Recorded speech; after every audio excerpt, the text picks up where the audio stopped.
City of Salem, the City Council Committee on Administration and Finance, co-posted with the Committee of the Whole, met in the Council Chamber Monday, June 6th, 2016 at 6:05 p.m. for the purpose of discussing the matters listed below. Notice of this meeting was posted on May 17th, 2016 at 2:37 p.m. This agenda was revised on June 1, 2016 at 3:12 p.m. to make note that the order for designated parking spaces has been added for this evening and removed from the June 9th meeting. Absent from the committee presently are Councilors Fury and Gerard. I'm sure that they're on their way. And present from the Committee of the Whole is President Turiel. The matters that are on for this evening include a plethora of different departments. We're going to start, though, with, without objection, with the number 332, which is the order regarding the parking garage designated spots. Let the record reflect that Councilor Fury is now in attendance. So this is order number, so without objection, we're going to number 332. City of Salem and City Council, May 26, 2016, ordered, it is hereby ordered that the parking department may designate up to 30 spaces in the Museum Place parking garage and up to 20 parking spaces in the South Harbor parking garage to be reserved permit parking only, with the permit cost of $1,500 per year. This was referred to committee back on May 26th, and we're here to have that heard. This matter's been co-posted with the Committee of the Whole. Present, we have Sarah Stanton, who is our Finance Director for the city. Welcome. Thank you. You've been here for marathon meetings, and we've got a couple more. It's the best time of year. It absolutely is. So let's start off, Sarah, if we can. Just give us a report on what the past year has been like, and some of the rationale behind the suggested changes. Yeah, so I think the this is part of the overall pilot program, right, to do designated spaces in both garages. This came to origin based on sort of neighbors, constituents saying during snowstorms, I'd really like a space of my own. Either I live downtown, I don't have parking. You remember the whole conversation that we had at this time last year. So thankfully, it was a very pleasant winter, which is good and sort of bad for the pilot program. I think good in the sense we saved some money this year. Bad in the sense I don't think it necessarily drove the usership that we would see.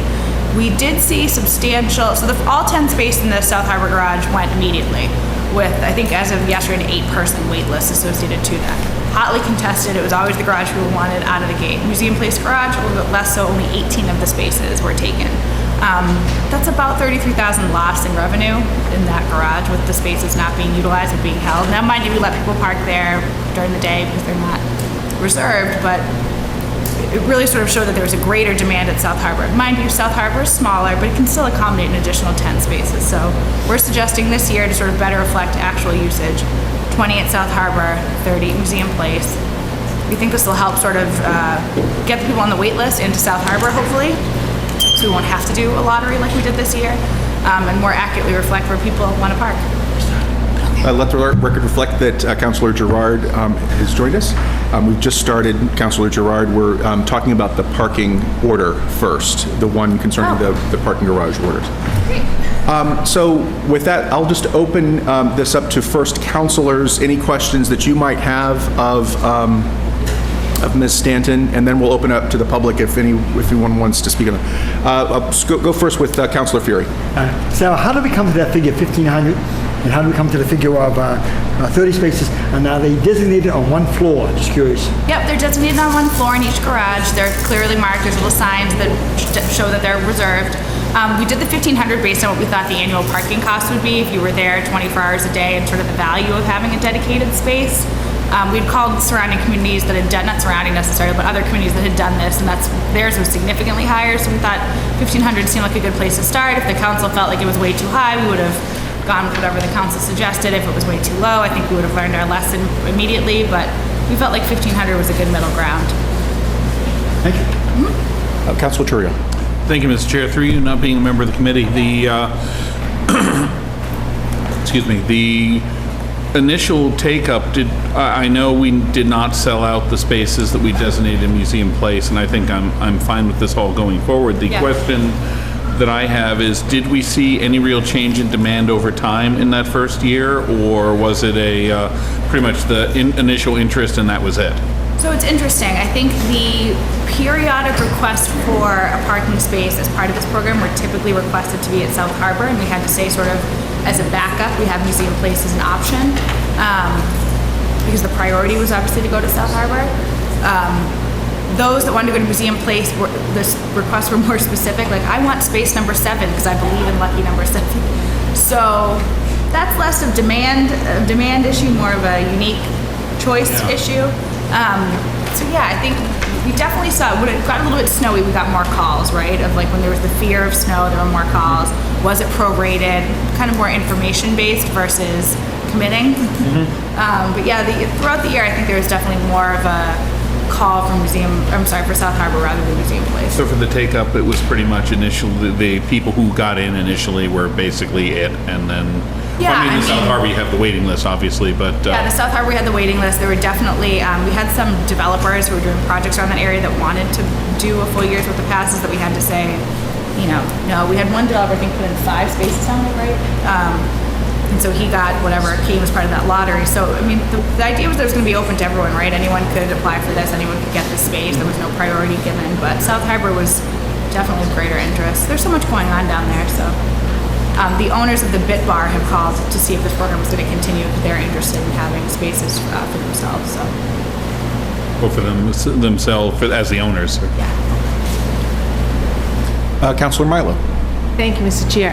Through you. So, talking about supply and demand. Yeah. Do you think if you lowered the price at Museum Place a couple $100, it would change the demand? Price was never the issue when people were calling. The issue was whether or not it was worth it. So I'll just take my chances. It never seemed like the price was the issue when we were talking to residents. It was always, well, if it's only 2 days worth of a snow emergency, it's not that big of a deal. I think the genesis of this was that you had people that either were living somewhere that didn't come with parking and they definitely wanted a space at the gate, or residents who lived downtown that really didn't feel like moving their car during snowstorms. So the residents that live downtown and, don't have a space, they knew they wanted this. The residents that last winter were scarred, I was a downtown resident at the time, I thought about it, I think got a little bit of a reprieve this year. So maybe we consult the Farmer's Almanac and then... Totally. Yes. Instead of price based on the Farmer's Almanac. Yep. Thank you. Sarah, one question for you. Was there any outreach this past year to the Chamber of Commerce for anyone who works downtown, but maybe don't even live in Salem, but they want to have a designated parking spot downtown? Yep. So Renus, as a member of the parking board at the time, had done exactly that, sort of saying, all right, is there general interest? Does Rockefellers want to buy a space? Does whoever, so we did talk about that. Surprisingly, there wasn't as much interest. I think it was because it was a pleasant winter. I think it really sort of calmed a lot of things. You weren't moving your car all the time. It made a difference. President Turiel.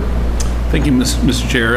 If it's okay with you, I'd like to direct, because one of the biggest property that has to park in the garages is Derby Lofts, and I happen to know we have 2 Derby Lofts residents here who've taken an interest in this. Absolutely. So if I could, Mr. Chair, and invite them to participate a bit, but You've read my mind. The simple question: should we see if they come up? Or Without objection. would you guys mind coming up so we can hear you and the people at home can hear you too? If you could give your name and address, please, for the record. Marlene Faust, 51 Lafayette Street, Salem, Mass. Shirley Walker, 51 Lafayette Street. So the question that I have is really for you guys, knowing your dear, and it's simple. Your building is pretty much the largest property of the ones that have required pass parking. Besides that, and the Essex over on Essex Street, which is physically attached to Museum Place Mall. So the question is basically, where do the guys in your building park generally, and where in your building do you guys prefer to park, and how has the program worked out for people in your building? Well, I'm going to speak for myself, because I'm not going to speak for the building. But we have about 80 parking passes, and we have people in the building that do many things. Many people initially would park in the South Harbor, but in the South Harbor garage, when they changed it to 25 cents an hour, things changed. The idea of the parking plan was to fill it up, and it got filled up, very successful. But what that did for people in our building, because you like to go in and out, if you're a resident, particularly people that are retired, you just get shut out. You get shut out more than you get in. So then they developed a dual pass, so that meant that you could buy a dual pass and then you could go over to Museum Place. So when they did the reserved parking and the lottery happened, I was not part of the 10. We had come in and asked, instead of 25, could we only have 10 at South Harbor because of the building, that all those people park in the South Harbor. But and once the 10 filled up, I was not as part of that. So then I moved over to Museum Place. And that was worked out absolutely great once we got the whole thing straightened out. There's occasions where people park in the space, but they have enough reserved parking that you can just call Alan and they'll say, go to space this, but we're going to call the police, we're going to ticket it, and the cops are going to tow it, and they do an excellent job. And then they call on my cell phone and say, okay, they're out. But with my husband, with two spine surgeries back to back this winter, in the last 5 months, if I didn't have that space that I could go to because I'm doing everything, I don't know what I'd do. So it's $1,500, but it is absolutely worth it. So the program's worked out well for you? It's worked out Yeah. well for me. I'll say it's worked out great for me. I'm at South Harbor, and it's been fantastic. No problems, ever. The one thing I will say is, for example, someone moved into our building, and she was talking to me about parking. I said, well, there are reserved spaces too. I think you could still get one. And she said, really? She finally got one. A lot of people don't know these exist. And I mean, just an email blast to everybody a couple of times, letting everybody know these exist. I think you would get so many more people, because I have come across a lot of people midwinter and told them, and they're in shock. They thought these were special people who had the reserved spaces, like maybe, council members or something like that. I'm like, no, regular folk. So I think that's really important going forward, that we put a little more publicity out there. For the record, we fight for spaces. I know what So that's Or like. Dave just gets It's parking. worked out really tickets, well, and I think the other beauty of it is that when you go to the tax collector, we have 2 parking passes assigned to our unit, because the parking passes run with the unit, and we have condo docs that we changed to reflect that. But we have 2 parking passes. Now we're down to 1 car. We're both retired. So we just paid for our parking pass in South Harbor, but the parking pass was deducted from the $1,500 for the $1,500 reserve space. So that helped a bit. So it was an excellent idea. They are expensive. I mean, for me, it's hard. I have one, my husband has one, because we go in 2 separate directions. It's not easy financially, but it's worth it. Not so much this last winter, but wonderful during Halloween. Wonderful. The whole month of Halloween used to be a torture, and now it's enjoyable because I can relax. I know I can park. There are a lot of people who live in Salem downtown who don't go anywhere. Guess why? They're afraid to move their car out of the garage. Yeah. All winter and during Halloween. I'm not kidding. This is reality. Yeah. Great. Any further questions? Councilor Dibble. Yes, thank you, Mr. Chair. Sarah, wonder if you can, do we have a recommendation from the parking board? Is this something that they've reviewed? Yes, so the parking board is now defunct. It's the artist formerly known as the parking board, which is now the Traffic and Parking Commission. They were in favor of this at the time. They're in favor of this now. They were actually supposed to meet tonight, and they were not going to. But I'm a member of the parking board, as is Alan, and they were in support of this. They were especially in support of sort of adjusting. We were shocked at the demand for South Harbor. Not shocked, but I think we thought Museum Place would have an abundance of residents from the Essex, and that they just didn't come out in the same way that Derby Lofts came out. And so we're going, Shirley was number 11 of 10 for South Harbor. I mean, it just was like, the parking board internally, we all sort of realized if we are to continue this, if the councils to support continuing this, then we really should better reflect where everyone's parking. What is the total number of spaces in the South Harbor? Dave, Of course, Alan, total number of spaces in South Harbor? 180, 200. A little over Jim, 300. my God. Hello. Alan. Oh, it's, Harbor Garage, over 300? sorry, Al. Really? And Alan, how many Museum Place? I'm sorry. Just about 1,000. What is it, Alan? 1,000. 1,000. Oh, Museum Place. Yeah, lots. What percentage full are we towards capacity at South Harbor? on a daily So it basis? depends on the This past day. year? It depends on the day. On Counselor. We average don't- over the year? It's hard to say really. Busy weekends in October, we're very full. Summertime, if there's a wedding at the Hawthorne and at the Salem Waterfront Hotel, filled to the gills. Maritime Festival, filled. Museum Festival. Place, if there's an event downtown. I mean, there's different, the capacity runs over the year. It's hard to do an average of where we're at. I will say the one thing that's new to this year for parking, we will talk about it in Alan's budget, both garages are being automated. So we will now have the gates that the council so kindly funded last year that will go up and down. It will no longer be accepting cash and change. That should hopefully streamline things a little bit and make it easier. So yeah, it's hard to say, Counselor. I just want to make sure that we can absorb the loss of 10 additional true public spaces. Yeah, I mean, I think we can definitely absorb the loss. And we've actually, this is not, we're just redesignating the same 50 spots. So in essence, we shouldn't lose any revenue. And we should actually perhaps Be a slight gain win. revenue. Mr. Chair, South Harbor's the best deal in town, right? Yeah. I mean, this letter indicates that we lost $33,000 last year. so it's not that we lost $33,000, Counselor, it's that we projected to gain $33,000 with the designated space revenue. So we didn't lose $33,000 by not renting those. Those spaces have been utilized even if they were not reserved.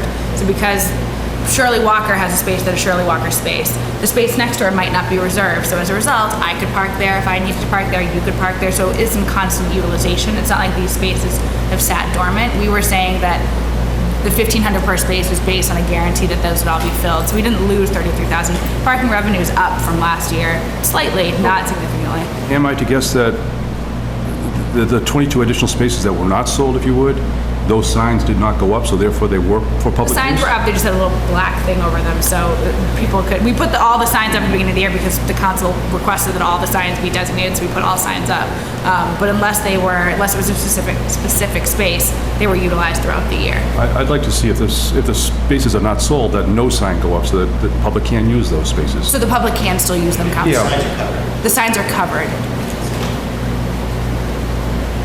Can you talk a little bit about the cost comparison between these spaces that are reserved and the ones at Riley Plaza that we just lost a bunch of spaces there?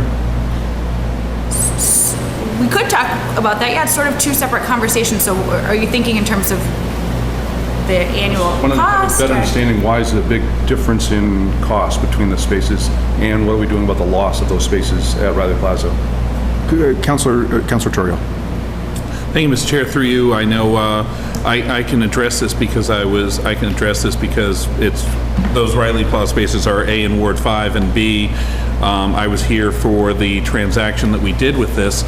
Those spaces that were eliminated in Riley Plaza recently were eliminated because of the sale of that property as surplus to RCG for their construction project. So right now, there is no net parking there. We've lost a group of spaces, and that's, and that's part of the plan. When the project is completed, they will have actually slightly more than that on the upper deck of their project as spaces that are public for the use of those buildings. So they'll be for people coming in and parking to go to the businesses that'll be opening there, whatever restaurants and or retailers. So they aren't general public spaces with revenue, but on the other hand, when we conveyed that land to RCG, I don't remember what the amount was, but it was a couple $100,000 that we sold that land for. And the space at the time was a mix of roughly, it was 34 spaces, and it was about 10 of those were metered spaces, a continuation meter space, and the rest of them were part of the zone parking.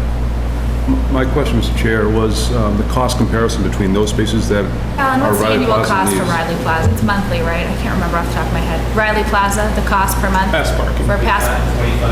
$25 per month. $5 a month. Why is there a big cost discrepancy between, So it's per covered. year, for these spaces at Riley Plaza? So we didn't have the spaces to give away at Riley Plaza because there's already a crunch to begin with. The spaces at both garages are covered, and so the idea behind that was that you have a covered designated parking space during snow, which was the biggest driving point of that. You said we don't have spaces at Riley Plaza to give out this year? No. We do. We could never have designated 50 spaces at Riley Plaza because we would have basically eliminated all the options there. There was greater capacity at both garages, and the demand for parking was more to have covered parking rather than parking out in the open. The testimony here, Mr. Chair, the testimony here today was that these spaces in the garage are quite expensive at $1,500 a year. So I'm questioning why these spaces at Riley Plaza are only $300 a year. I know you have a roof in the garage, but it's still a space at downtown Salem. I don't know if I would agree with that argument, but Yeah.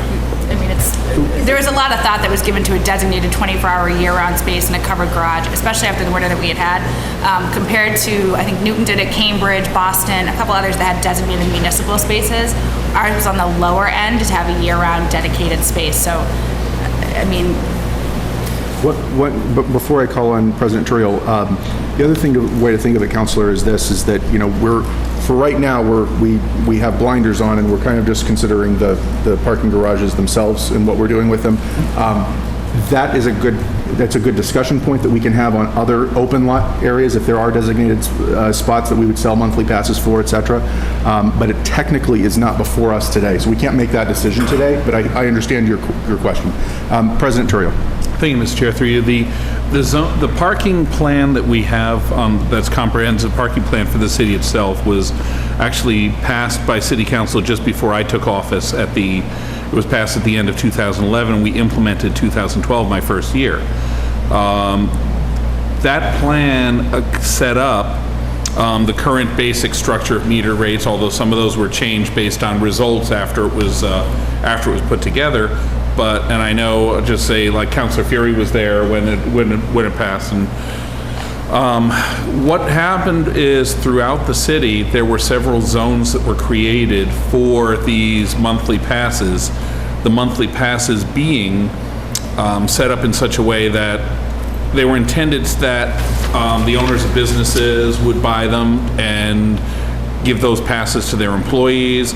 And the whole idea was to get employees who were driving to work off of the main strip where the meters were. Riley Plaza was redesigned to be primarily those sort of passes. Those are not all day, year round, 24-hour day passes. They are generally during designated hours. So the difference between those passes that are just during certain times, like and then over also on Riley Plaza, the Riley Plaza parking lot also feeds into that as well. Because we have that on some of the streets as well there, that sort of zone parking. So the meter parking still remains as meter parking, and except where there's a few necessities, it generally is set at 4 hours maximum, with rates 50 cents to 75 cents, depending on how desirable the spaces are. And the idea is the more desirable spaces cost more. The spaces that are a little farther away are cheaper, so people be willing to walk, with the idea that you're freeing up spaces in the downtown and not feeding meters. And then the parking in those zones was intended to be inexpensive enough that on a monthly basis during those business hours that people who are coming in for work will buy those passes. They don't have a guaranteed reserved spot, they just have the ability to use that lot. And then at nighttime it's a free-for-all and anybody can park there. So that's worked pretty well for the last several years. So the new board will maybe take some looks at that, and once we've established everything with it. But it's generally worked fairly well. We've had a few tweaks to it in places like Riley Plaza where they changed some meter times, and there were a couple of spots that were originally supposed to be metered that were turned into just very short-term turnover parking, and a few other changes in places. But generally speaking, that's the difference between that and the garage. With a regular garage pass, you buy your garage pass for your annual garage pass, and you're not guaranteed a space. You just have free admission in and out of the garage as many times as you want to go in all day long. So what we've done here, and what they've taken advantage of, is the ability to have an actual designated space, and that has a higher value. Yes, ma'am. I guess this is mostly for Sarah. I'm wondering if the people who have a space now and desire one for next year can just renew, or will we be in a pool? Can we keep our space? So that's not a question for me, that's a question for the council. So Okay. my assumption would be that we would continue with the lottery process because it's the most equitable. you will continue. But if we're doing 20 at South Harbor, I assume it's gonna be a much more straightforward process. What we did this year, we did the lottery, the first 10 got the spaces. I assume this year there might not this might not necessitate a need for the lottery at South Harbor. It's certainly one at Museum Place, unless all of a sudden there's a run on parking this month, but I don't think that there will be, or in August rather, but I would assume we'll do a lottery just because it's the most equitable. Councilor Milo. So I'll ask you this, when's the first day that you're taking applications? I didn't hear the question, I'm When are you sorry. taking applications? So I think, if sorry, I'm not when is the mistaken, this expires August 30th, so I would assume that we'll start taking applications in mid-August to have implementation for September 1st. All right, so will you let? Oh, plenty of notice. You can Yeah, at least all let current folks- pass holders. Yeah, exactly. Yeah, all current yeah. pass holders will have notice. We'll do the same thing we did last year. We put in the newsletter, the mayor's Facebook page, the mayor's Twitter. We sent a blast out on the website. We put it in the Salem News, all the things we usually do to notify of a change in something. President Trio. Thank you, Mr. Chair. I think our intent last year, and I don't recall the entire, I think our intent was for people to be able to renew that space once they were in, rather than start over in the lottery, but I don't remember that for certain. I don't remember how we specified that. I'll just speak for myself. I mean, I don't remember that intent, and I would rather see, frankly, I would like to see a lottery system, and that's nothing against the people who Yeah. currently have it, but it's just in terms, it is the fairest way of dealing with it, because if there is a higher demand for whatever reason, and if we really are like through the roof in terms of demand for this, then maybe that's something that the administration can come back for request for I maybe could 10 be more eating- spaces or something. I could be eating these words in August, but my guess is going to be that there will be plenty, there won't be the need for, the reason we did a lottery this year is because we had 14 people and 10 spaces. We won't do a lottery if there's 14 people and 20 Yeah. spaces. The first 14 will get it. I don't think there'll be a lottery necessity unless the Farmers Almanac says that we're in deep trouble and then we'll have a lottery, but I think it'll be, I don't think it'll 30 be. at Museum Place. 30 Museum Place, 20 at South Harbor. Yeah, that's 12 more than people are using right now, so. Yep. Councilor Dibble. Yeah, Mr. Chair, through you. It's my understanding that each one of these spaces in both garages are numbered and assigned to each single car? Yep. So the person that might own the next one can't park in that space, vice versa?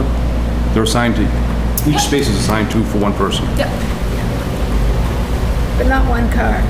Not one car. You can share your space with a daughter or son or a friend if they come in and you don't park, if you're not You have parking. a pass that you attach to your mirror? I'm not familiar with the You can exact. allow someone else to park there. We're not, Give them a tag. we're not encouraging. Is it It's the supposed to be card, per car. is it the electronic card? I've done it even once. No, but I was told The you goal could was do that it was it. supposed to be per car, was the intent. Yeah, So- and usually it's the same cars day after day after day, yeah. But is the system just the electronic pass card? Is that what we're? No, we have a because- tag. They have a tag, so when the What tag? garages are Yeah. automated, everyone that's a current pass holder will be part of the automated system come August 1st. Okay. Any further questions? Any further questions or comments from the public on this? Great. Then I'll entertain a motion. Councilor Milo. Thank you, Mr. Chair.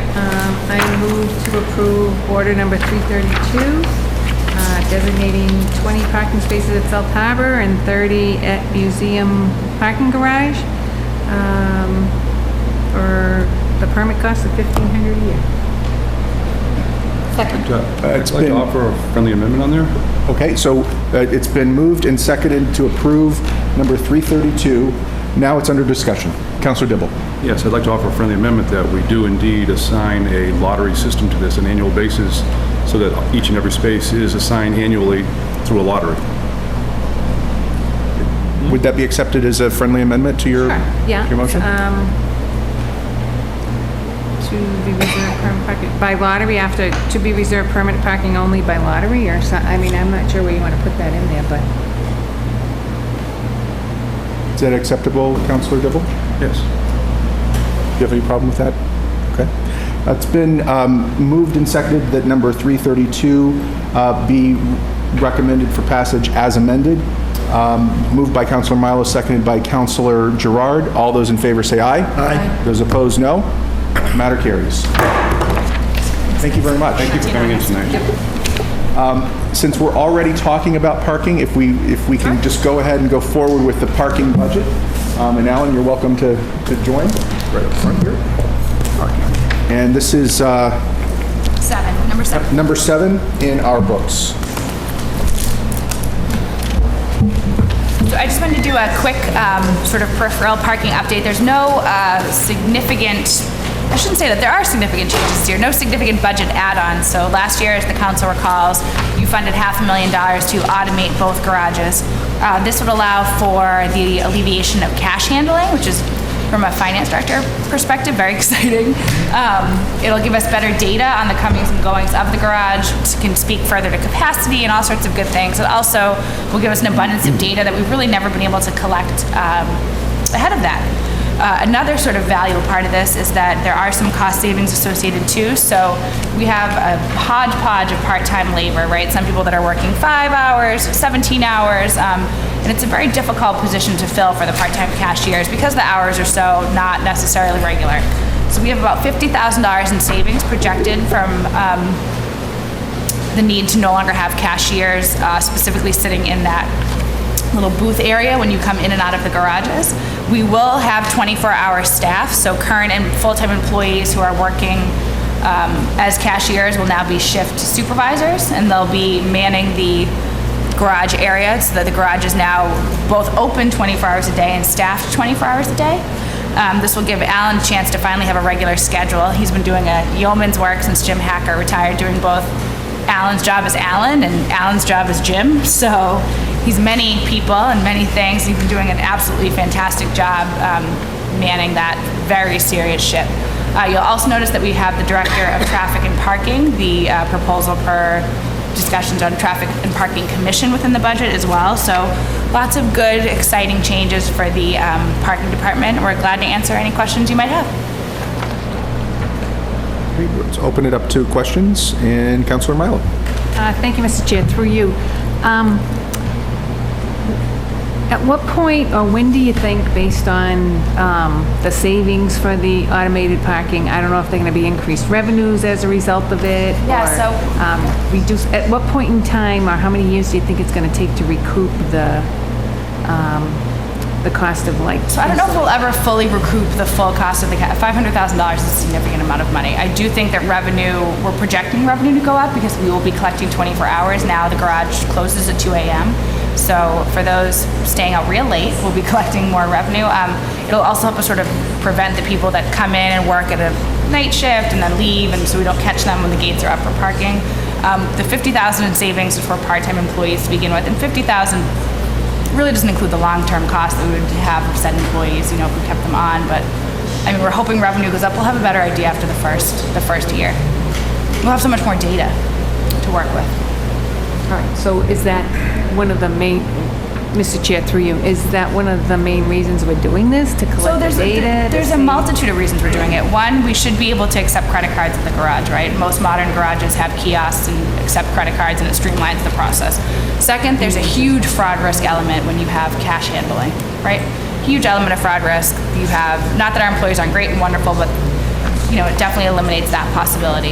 And then data is the third part of it, right? I think the council has always had questions about capacity and the comings and goings of traffic within the garage to begin with, and this will help with that, but it's, at the end of the day, it's much more user-friendly. I think we're also used to a more modern parking garage where you take your ticket, you pay on your way out, and you have a nice record of it, and this will allow us to do that. It's sort of modernizing our very old but lovable garage. I'm looking forward to seeing the stats. I think it'll just so streamline things.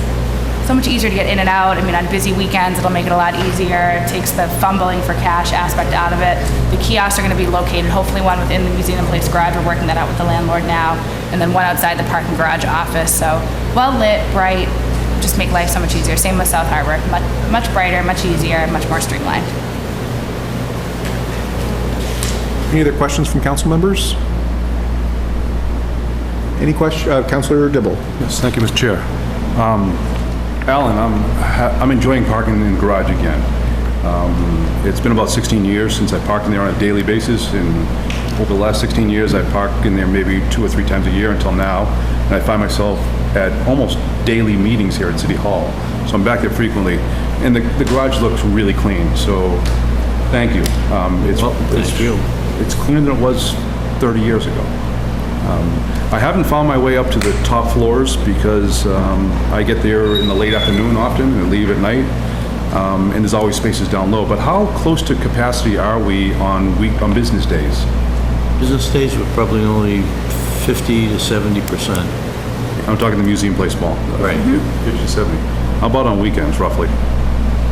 Weekends during the busy season were almost full. Yeah. And then we hit October, we're full all the time on the weekends. I wonder what we can do to help you to increase that percentage at the 50 to 70% on weekdays. I thought it was fuller. It's not our only source of parking downtown. I think that's part of it. One of the sort of elements of the Nelson Nygaard study was that people are willing to pay more for convenience. So if you are going to do something at Court, you'll park on Federal Street and you'll pay more money because you don't want to walk as far. Or people will park at the Church Street lot, even though it's uncovered and it's busier, just because. I will say, I think that one of the better aspects in terms of utilization this year has been the completely awesome online parking app. Utilization, Matt Killen can speak to this in his bang up budget presentation, but utilization is through the roof, and I think that's been a big part of it too. People have it on their phone now. I mean, I use it, I live downtown and I still will park my car and use the app because it's so convenient. So I think that's had some impact on where people are parking and why. Mr. Chair, I like that there are electric plugs for electric vehicles there in the garage, but frequently I see that it's almost empty. Maybe it's different early in the morning. What kind of percentage use do we see for those spaces? Again, that varies depending upon the days and what's going on, but many times it's pretty well full sometime during the day. We have a 4-hour limit on those. Okay. So people come in and then they'll have to move out so others can come in. So it varies. Turns over. Do you think there's a need for more of them at this time? Not right at the minute, I don't. Excuse me? I don't think so right at the minute. I would concur. Do you think we need to do more advertising that those spaces exist? I think we can always do more to broadcast the good things that are getting done in the garage. The last issue I had was on the lights. The 4-foot fluorescent lights seem to be like targets for kids walking by and whacking and watching them swing, and they're all tilted different ways. Is there some way that we can better secure those? So the appearance looks better. Right. We are doing that now. As a matter of fact, some of the stairwell entrances didn't even have lights over them, and our electrician has been putting them up there. And he's going to be going around to all of the lights and securing them better. Right now, we're just trying to get more lights in, and the ones that are down there, the stairwells, we're working them into the generator that we have. So during emergencies, even though the garage goes kind of dark, at least people will be able to see where to go in and out, where to walk, things like that. I see that you're power washing and sealing the garage, which needs to be done on a pretty frequent basis because the garage years ago used to leak frequently. I haven't heard those complaints all that much recently. But are you also power washing the stairwells and the nooks and crannies, the corners? Yes, but there is a problem which is now being resolved. There was a lot of leakage from rain, snow, getting into the mall. And if we did a lot of power washing, we just drowned out the mall. So we've been doing a lot of work. They've been doing a lot of redoing all the seams, expansion, the joint corners, replacement, all of that. Once that gets finalized and done, then I feel we could do that a lot more often, keep it cleaner and brighter. Again, it's pretty clean. There's a couple little spots and corners here and there, but it's a pretty good job. Thank you. I'll sit. Thank you. I've got one question about the access to the elevator, especially at night. There was a time, I think last year, or maybe recently, that there was some access after, I'll call it after hours, after the mall closes, but you still were able to somehow get in to use the elevator. But I can tell you in doing these budget meetings, when we get out of here by 9:30, and I park in the garage on a daily basis, and generally, I work downtown for my day job, and I'll park on the roof because I know that there are spaces up there and whatnot. So it's nothing against me walking up 3 or 4 flights of stairs. I need it. But I'm really more concerned about someone who can't use the stairs late at night and they're parked there. Unfortunately, it's a little bit beyond our control. It's a landlord matter with the owners of the mall, who are always very agreeable. So that is something that we are in constant sort of communication with them about. I don't know if you want to speak a little bit more to it. Yeah, are you aware also that we have signs that designate that after the mall is closed, you can get the elevator on the first level in the garage, and you can use the elevators. When we used to have to, when the mall would close previously, we'd have to shut it down completely. Right. We had the elevator company come in and redo the whole situation. So that you can So go. we now close the mall. When the mall closes, we close the elevator from going to the mall, so it doesn't disturb that. But if you go to the very first level, you can take the elevator from there all the way up and down. My concern is it's someone in a wheelchair or someone who is on crutches. So ostensibly, the person would walk around to your office area, walk up the ramp, right? Correct. And then go around the corner to hit the first floor bank of elevators. That's correct. That works for someone like me or someone younger than me. But I'm concerned about especially elderly folks, but also anyone with even a temporary mobility issue. So are we, and this is something that we have consistently brought, I mean, we did make this effort to sort of accommodate by having the garage or elevator reworked so that we could launch from the first floor versus the mall. This is a landlord issue. We have brought it up though, and it's something that continues to come up in conversations with them specifically, so. I'm wondering out loud if the landlord is violating the Americans with Disabilities Act. So I will speak to our city solicitor about that. I'm cautious about, especially considering, as they are lawyers, I am cautious about saying anything that could be perceived otherwise, but I will talk to Solicitor Renard. She talks to the Marleys regularly, so I will ask her to take a look at this again. Fantastic. Thank you. Share your concern. Pardon? We share your concern. Understandably so. Yeah. Understandably so. Councilor Fury. Mr. Chairman, now that I work at the PBD Essex Museum for 38 hours, plus as a part-time city employee, I use that garage a lot there. And how many years have you worked for the city in the garage? It'll be 13 in September. Thank you very much. It reflects on your leadership in taking over after Jim Hackett's situation, stepping down. You've done a wonderful job. And all your employees are very courteous, professional, hard-working people. They're good people. So we're very lucky to have you, Alan. Thank you very much. Thank you. Thank you. Councilor Terrio. Thank you, Mr. Chair. Through you, not being a member of the committee, I can say I have a couple of friends who have electric vehicles now, and I drool after them because I've always kind of thought they were neat. But I would say from a publicizing that we have people who own EVs tend to be very, very acutely aware of where they can go and plug in. It's range anxiety is a thing for electric vehicle owners, and so they all pretty much always know, like, if I go to Salem, I can park here. I know there's this many spaces available. Almost anywhere they go, they know where the nearest outlet is. So I'll speak that. Also, just real quickly, about 2 weeks ago, I was walking the downtown with Dawn for a while from your department, and she showed me the new system and how it can register the house designed to detect people who've paid by app. So if she goes to a meter and sees that it's red, but somebody has paid by app, before it issues the ticket, she sees if there's a block on it and when the time is on that. And I thought that was a really nice implementation and gets a lot of that potential problem out of the way for people. I was really impressed. It's awesome. I want to definitely specifically commend Carl and Dawn, who are meter control folks. I can tell you that this morning, I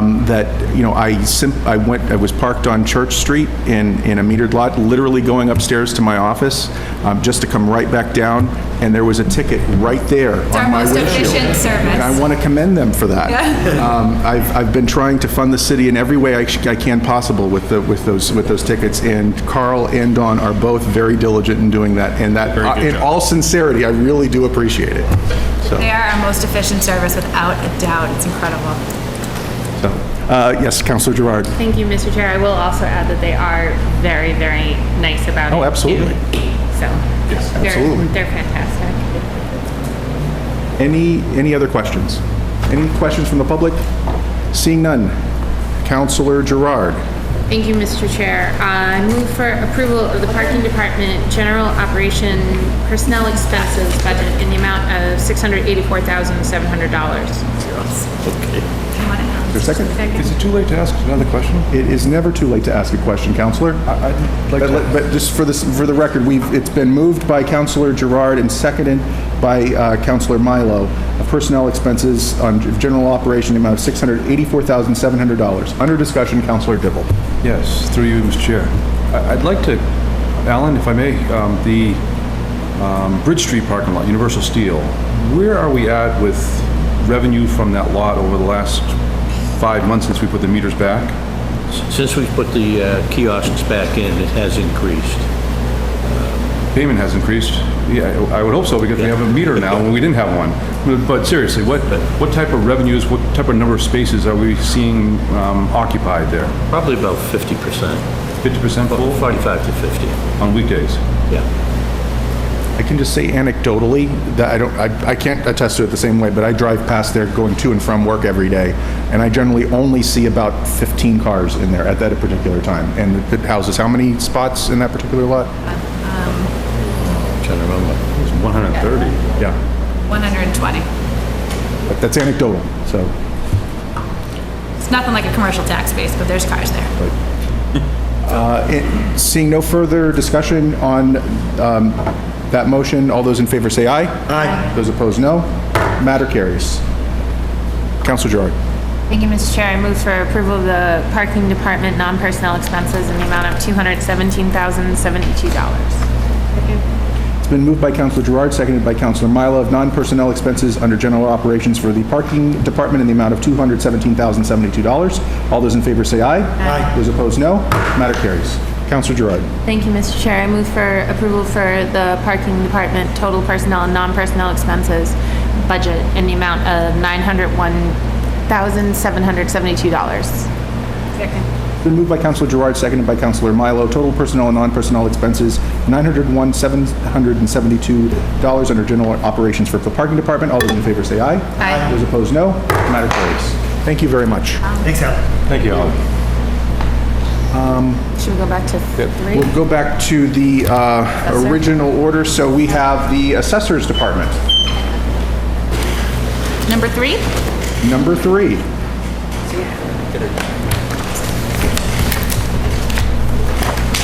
Welcome. If you could identify yourself for the record. My name is Debbie Jackson, the assessor for the city of Salem. Welcome. Is that what you do here? That's what I try to do. So could you give us an assessment of your department? No, I cannot do that. Basically, no real significant changes to our budget this year. We just got through a reval year, which was went very smooth, and you know, it's not a reval year, so things are a little quieter, which is nice. And overall, we've got the same 5 people on our staff that have been there now for almost 5 years. So that's helpful, so everybody knows what they're supposed to be doing. And we have an annual, we go out and we try and inspect about 1,000 properties a year, so we don't ever get into getting behind on in 2019, we have to have every property reassessed again. We don't get into them all, but we at least have to have tried. Great. We'll open this up for any questions among council members.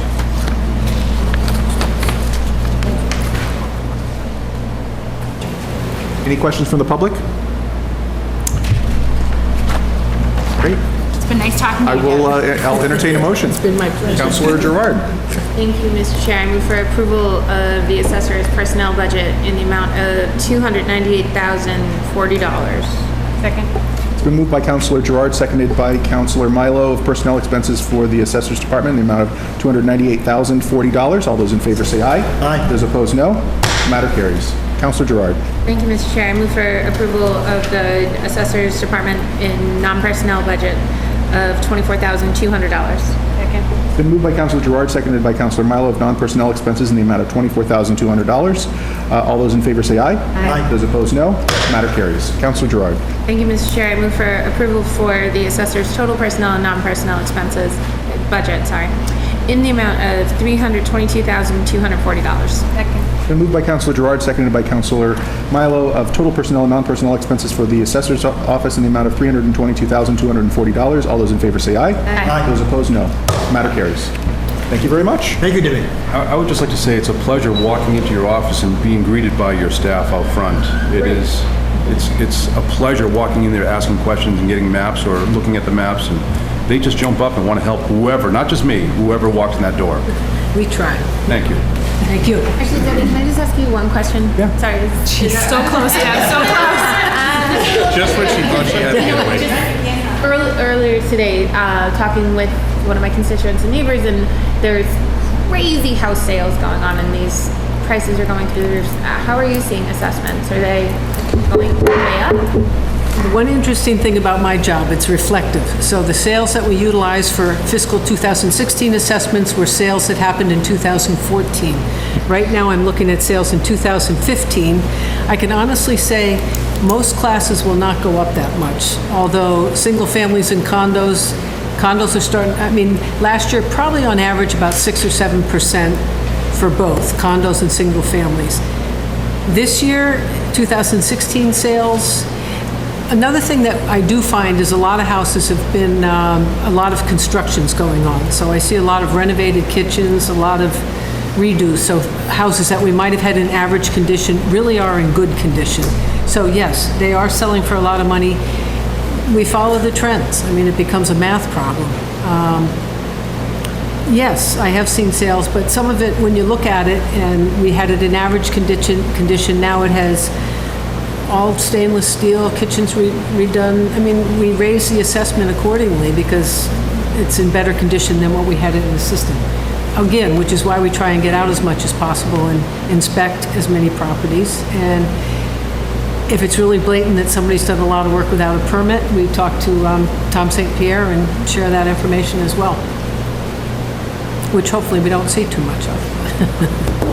Thank you, Deb. Appreciate it. Next up is the collector. So I am the collector. The collector is in Aruba. Great place to be. So jealous. Tanning as we speak, probably. So I will present Bonnie's budget tonight. What questions do you have? And to be clear, she's there on vacation. She's not gone collecting. Yes, she's there collecting. I wish, Counselor, I wish. Yes, Bonnie is there. And she was sad to not be here tonight. I don't know how sad she is enjoying herself, but let me pull up the number here. Page 4. That'd be great if we had a whole new neighborhood called Aruba. Yes, to be clear, Bonnie's on a personal vacation. So no major... Massachusetts goes to Aruba. That's true, yeah. It's a nice short 4-hour flight. We leave now, guys. We could be there by later on tonight. So no major changes in the collector's department. Bonnie continues to do an exemplary job on handling a lot of our more complex tax title issues, on having a nice diplomatic way about her for parking collection. Irish whisper, right? So, yeah, the collector's department's doing a great job. I'll be happy to answer any questions that anyone may have. Any question on the collector's budget?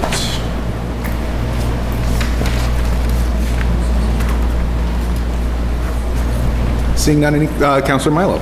This is just a quick question, and it's only because I was thinking about the whole turnover issue that was brought up here, compared to Deb's office being together for 5 years. So is there a big turnover in this office? So the only sort of difference between Deb's office and Bonnie's office is that Bonnie has a lower level clerk in her office. So typically when an option comes available for that person to move and make more money in a different department, they're able to do so. The idea with having sort of a hierarchy within the department is that there's room for growth, right? If everyone's at the same level, there's never really an opportunity to move to a different department, to learn a different skill within the city. The collector's department has been so fortunate having some really bang up staff. Jamie Colon, who's now the assistant purchasing agent, was in the collector's office, and she's been an asset both in the collector's and in purchasing. Wendell Noonan, who's there now, is doing a wonderful job handling the responsibilities in that department. Marcy Glick, who was there before Jamie, is now in the finance department. So it's turnover not related to anything, but sort of positive growth for employees being able to move up within the organization, which is always a good thing. Any other questions from Councilor Milo? So was the position upgraded to a principal clerk? It was not, it was requested. So Bonnie's hoping to keep Wendell in for as long as she can. Okay. But we decided to keep the position as is so that there is that opportunity for growth. Okay. Thank Any further questions from councilors? Councilor Gerard. Thank you, Mr. Chair. I just want to say that I'm really happy that there is at least one person on the staff there that is bilingual, that I think that has gone a long I have way. to tell you, it makes a huge difference. I think it was last year during one of the skeleton crew days or multiple days, I had covered the collector's office with Bonnie, and I don't think I've ever felt more helpless that I couldn't communicate with residents.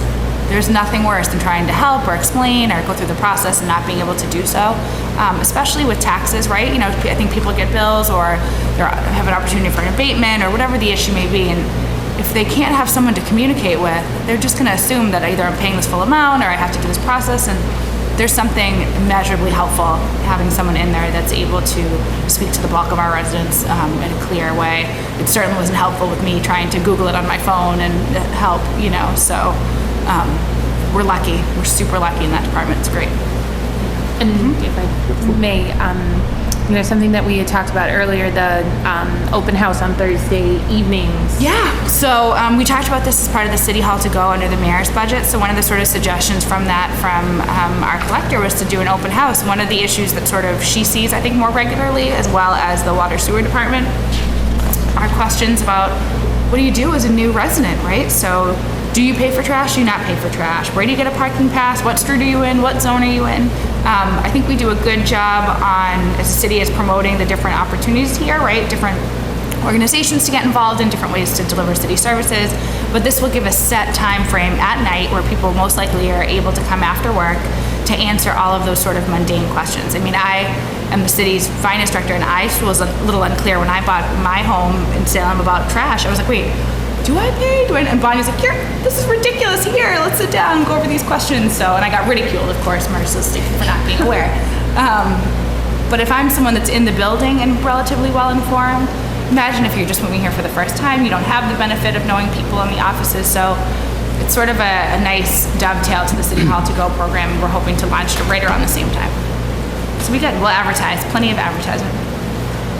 I've got one question, Sarah, and that is for our city and for, I'd say, at least 100 different cities and towns throughout the Commonwealth, we've retained, is it Kelly and Associates or whatever? Kelly and Ryan, yep. Kelly and Ryan to do ostensibly essentially the credit card, debit and credit card transactions for several different city fees, including parking tickets, which I'm familiar with, for example. Yes, as am I. Could you outline why we don't do that individually here within the city? Yeah, so some of it's a capacity issue. Kelly and Ryan has an incredible database and resources to be able to do that sort of collection. They have the internal software able to do it. It does work with our existing systems, which is helpful. But it's more that it's an incredible undertaking, an incredibly tedious undertaking, and we don't have the staff capacity within to be able to do that. Most cities and towns don't. You want that as an outside collection. You want your deputy collector to be taking the ones the ones that come to mind, I believe, are Boston and Cambridge that do that in-house. They do. But obviously, at least for Boston, certainly in Cambridge, they're a lot larger cities. Yeah, it's so hard, right? Because I think all of the sort of interesting things that are able to be done internally, like, Boston's website, not that ours isn't great. Not that ours isn't great, but some of the, Boston is such a brain trust, right? So is Cambridge. I mean, an entire new urban mechanics department. You can imagine what it would be like to have those kind of resources. I think about it all the time. I see Dave Sweeney, who's the CFO in Boston, and I'm just like, tell me, what interesting things are you doing there? And, how do we do them on a smaller level, like City Hall to Go? So yeah, deputy collections typically handled by Kelly and Ryan for the bulk of Massachusetts. They're incredibly efficient. They're great to work with. Bonnie, myself, everyone's had sort of very positive, Kathleen, very positive interactions with them, and they do a great job for us. I'm just looking for a day, though, where technologically we can get rid of the middlemen, as good as they might be for us. Taking out that a little bit of that profit stream would help save some money at some point. Maybe not now. Yeah, I think we're slowly but surely, with the help of our chief information officer over here, making a lot of great strides in the right direction of being able to do more things internally. Right now, that's something where it's being done so well at such a reasonable cost that it's worth it, right? To have Kelly and Ryan be overseeing it. But I think we're making a lot of strides, and Matt is ushering all of us forward to be able to do more things internally, because that's really the benefit of having a great IT department, right? You're sort of able to harness that creativity to our collective benefit. collective benefit for the collector's office. You got it. I couldn't resist, Counselor. You know, we love some Playing to our puns. audience. I know what's up. You're welcome. Councilor Dibble. Yes, following up on, thank you, Mr. Chair. Following up on the chairman's questions, what do we pay Kelly and Ryan, and what do they recover for us? So that's the information I can get back to you. Bonnie can give you that breakdown. I can get that back to you, Counselor. I can't find it anywhere in here, so I'm not sure how we're So it's a paying per them. transaction fee, so each transaction through Kelly and Ryan has a percentage that goes to them and a percentage that comes back to us. So I can get you those numbers. It wouldn't be I can tell you recognized. anecdotally that when you if you're using an electronic check form, you're only spending as a consumer 50 cents. And if you have multiple traffic tickets, just for example, it's only a 50-cent fee on that one transaction and paying off those. So from a consumer standpoint, it's quite a benefit of being Yeah. able to do it. And I can get those numbers back to you. Anecdotally, I'm very familiar Anecdotally as well. and completely theoretically. Catherine, go ahead. I want to say that the monies are channeled or deposited into one account. So all of the credit cards or the Kelly and Ryan processing all goes into one account with Century Bank. So the city does maintain, we do maintain the cash part of it in terms of reconciling all of those transactions, in reconciling that to the reports, Kelly and Ryan reports to the bank. So they don't have any control over the bank piece of it. They're processing the transaction. We can get those figures back to you. President Turiel. Thank you, Mr. Chair, not being a member of the committee. In general, on this stuff, you look at Boston and they're only 15 times our size. So of course they have the resources to take on those sort of things themselves, and they have the volume to justify it. As a person who in his day job does outsource services, that's what things like credit card collections, and in general, like bill pay processing, where when we send everything out, all our bills, they don't go here, they go to, Oakdale, the processor there, who takes care of all the stuff and takes care of the direct deposit. That's a case where if you're gonna run that stuff, and this has come up in budget discussions before, but if you're going to take care of processing all those payments yourselves, you need to have the resources to deal with it, you need to have the personnel to deal with it, and that cost generally winds up being a lot higher than the cost of having it covered by a company that specializes in the processing side. Not knowing exactly what our fee is for the electronic transactions, I'm sure it is a little higher than the city itself could get if we were just doing direct credit card clearance ourselves.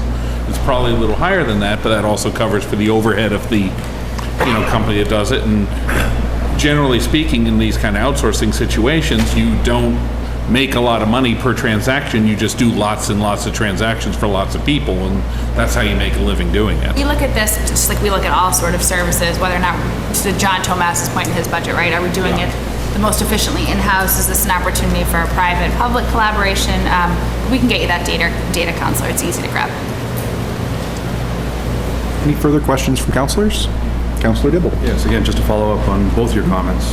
Thank you, Mr. Chair. If you can also give us a guesstimate or estimate on what it would cost to do those in-house in So case. I would say at bare minimum, we're talking 2 bodies at bare minimum. Okay. So probably an estimated salary cost of about $74,000 a year. Yeah, it's hard to have that discussion now without the numbers, but we have no idea what we're paying Right, so Kelly when right now. so regardless of what we're paying Kelly and Ryan, strictly just on workload alone, on transaction fees, on the different things that they're handling as deputy collector.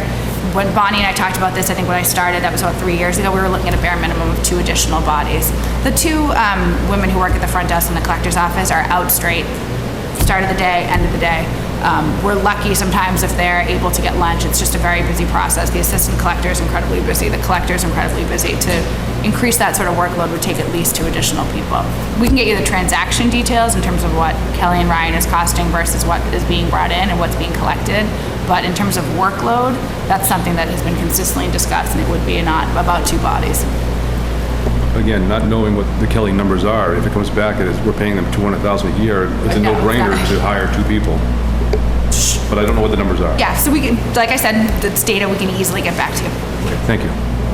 I would just hazard a guess, though, Counselor, that, for example, that I use the electronic check fee for the customer. So if I paid the $25 ticket downstairs by check or cash, it's $25. If I pay it online with an electronic check, then it's $25.50. So I'm guessing, this is a pure speculation on my part, that the consumer is eating the transaction cost and that the city is still getting the $25. But Sarah can verify that. Is that correct? I promise I will follow up with all this data. In addition, I would say if you use a credit card or a debit card, then it's a percentage base. So it's like a couple bucks per transaction to the consumer. And again, I think for the consumer, they may want to pay that just for the not having to come in, not having to pay a stamp, all of that nonsense. So, Councilor Arturo. Thank you, Mr. Chair. So it's, if we decided to take a look at this as a body and, as a city, that's fine. The thing that we have to be aware of is we're not just looking at the raw transaction cost, because let's say we did hire 2 people in the collector's office and their job was to run credit card transactions, process the stuff that came in off the new payment system we'd have to implement on our website, which will have whatever costs associated with it and probably a transaction cost. And also like our check processing that is now done by an outsourced company, we'd have to take there's still going to be costs associated with the transaction processing, the credit card processing, and so those would have to be combined with the cost of the employees that are doing it to see where you come out. It's not just straight, hey, if we spend $78,000 on 2 employees, if that was the number, that eliminates all the other costs. We still have a lot of those costs that carry over. Just some of them go down a little bit, but. Right, and Kelly and Ryan doesn't come with any pension obligations, which is nice for us. But this is all data we can pull back, easily gathered. It'll be interesting to see it. Yeah, absolutely. If no further questions from councilors, any questions from the public? Seeing none, I'll entertain a motion. Councilor Gerard. Thank you, Mr. Chair. I move for approval of the collector personnel expenses in the amount of $222,255. Second. It's been moved by Councilor Gerard, seconded by Councilor Milo, of personnel expenses for the collector's office in the amount of $222,255. All those in favor say aye. Aye. Those opposed, no. Ayes have it. A little early there. Councilor Gerard. Thank you, Mr. Chair. I move for approval of the collector non-personnel budget in the amount of $7,900. Second. It's been moved by Councilor Gerard, seconded by Councilor Milo, of non-personnel expenses under the collector's department in the amount of $7,900. All those in favor say aye. Aye. Those opposed, no. Matter carries. Councilor Gerard. Thank you, Mr. Chair. I move for approval for the collector total personnel, non-personnel budget in the amount of $230,155. Second. It's been moved by Councilor Gerard, seconded by Councilor Milo. Total personnel, non-personnel expenses under the collector's office in the amount of $230,155. All those in favor say aye. Aye. Those opposed, no. Ayes have it. Thank you very much. Okay. Thank you, sir. Next item on the agenda is IT data processing, fixed costs, and GIS. And sir, could you please identify yourself for the record? Matthew Killen, Chief Information Officer. Welcome.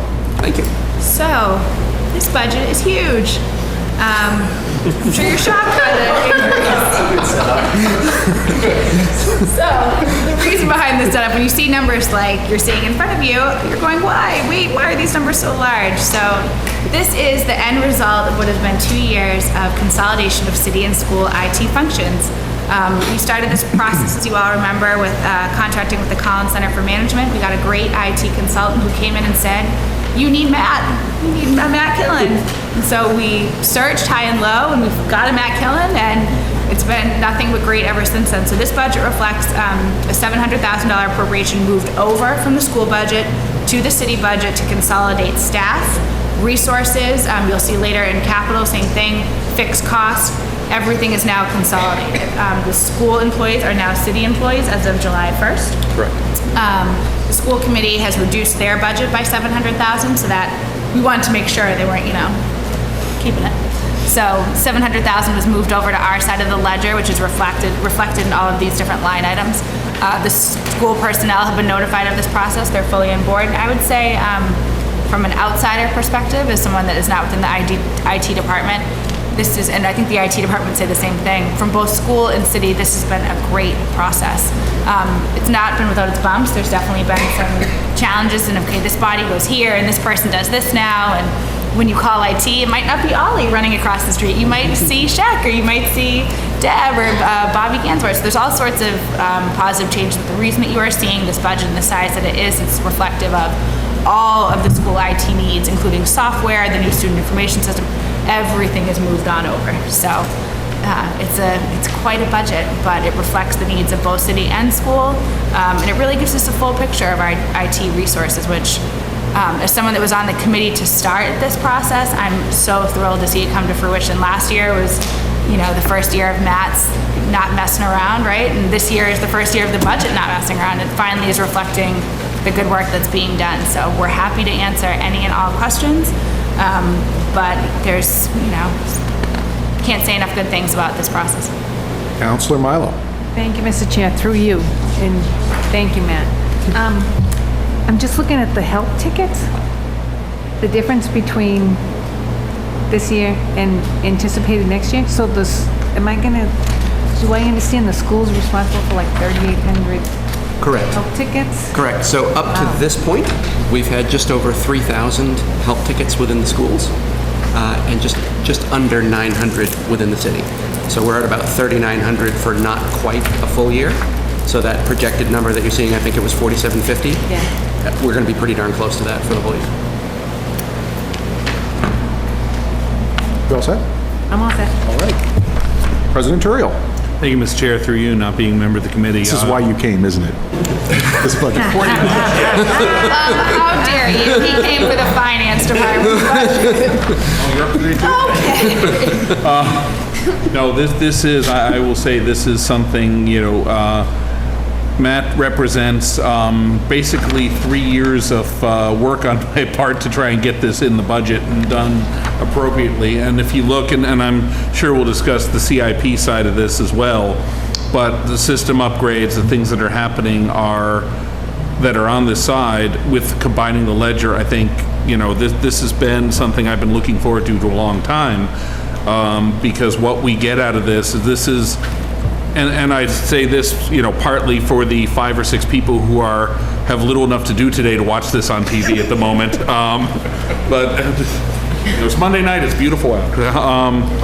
But this is a be serious. This is a really good opportunity by putting the stuff together to save money for the city down the road and deliver the services more efficiently, consolidate and save costs on purchasing between the school side and the city side, and also really improve a lot of the infrastructure that we have and allow the city to do its job better.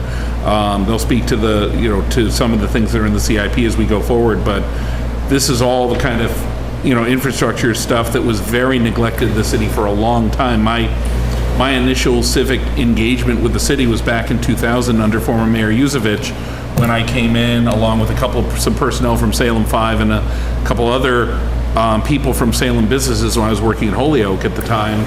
And we looked through the city's IT functions and needs, and the phone system that we recommended replacing back in 2000 is still in use and is finally, now in the process being phased out. A lot of these things have been really, to use the phrase, creaking from an infrastructure perspective, and that hurts the ability of the city employees to do their job, and it makes it more difficult to serve the public. So I'm glad we're doing this work now, and I'm really glad that we've put things together so that we can have the better allocation of people to needs and to problems, and working with the police department and fire department has also been something they've been doing. And so this is one of the places where the city is reorganizing in such a way as to deliver services a lot better to the end users, which both the employees and the residents. So I'm really happy with the work that's going on here, and this has been kind of my pet thing for many years. So This is Councilor Turiel's baby. It's your version of the law department.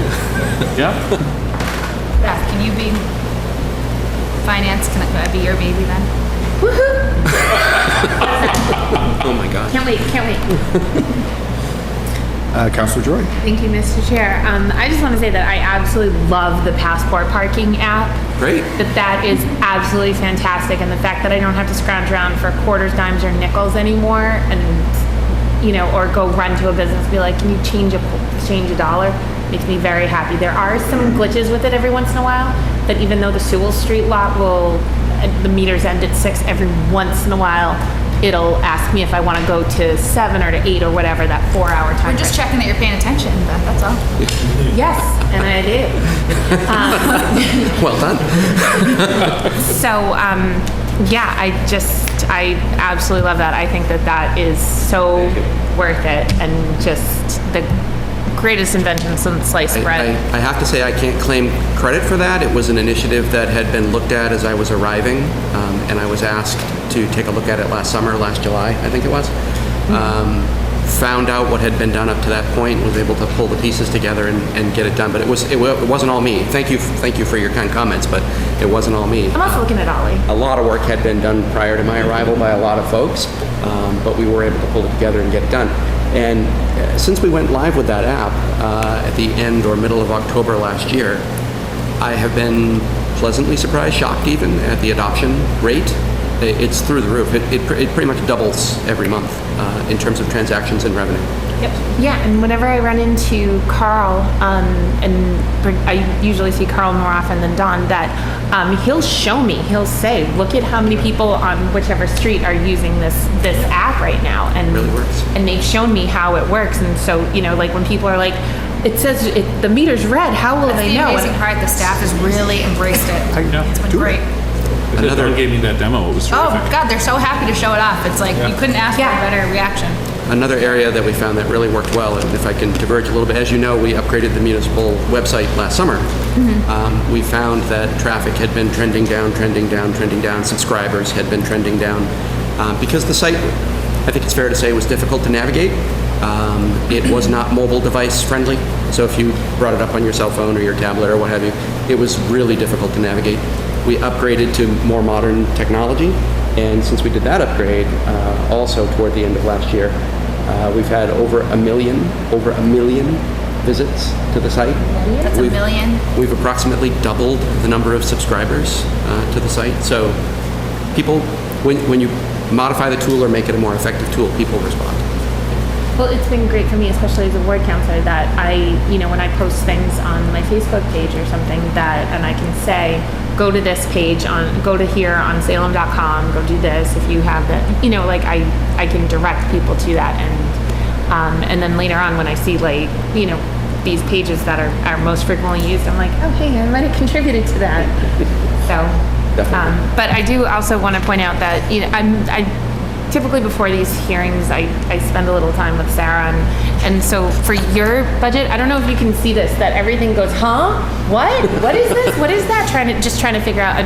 I think at one point I wrote seriously, and so just trying to figure out what had happened. That I think that this will be a good consolidation, or the schools coming over. I think that's really going to help. But it totally threw me for a loop for a second to see your variance for your staffing go from 2.80, 3.60, and then all of a sudden 12.60. Right. That was a huge jump, but I'm hoping that that's going to be very helpful.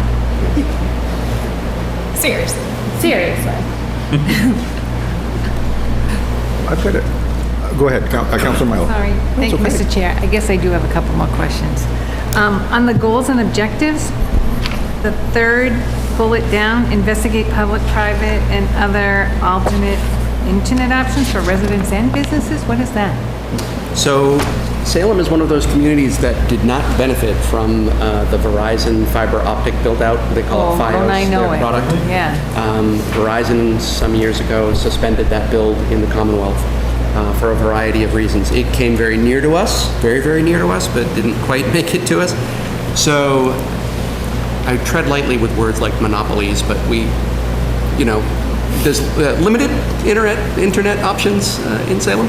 There are other things that we can do. There are a number of communities that have explored their own public-private partnerships to expand those options for residents and businesses. Something that maybe the city does on its own, or maybe does in partnership with someone to come in and perhaps offer alternatives, whether it's wireless or wired connectivity, or maybe both.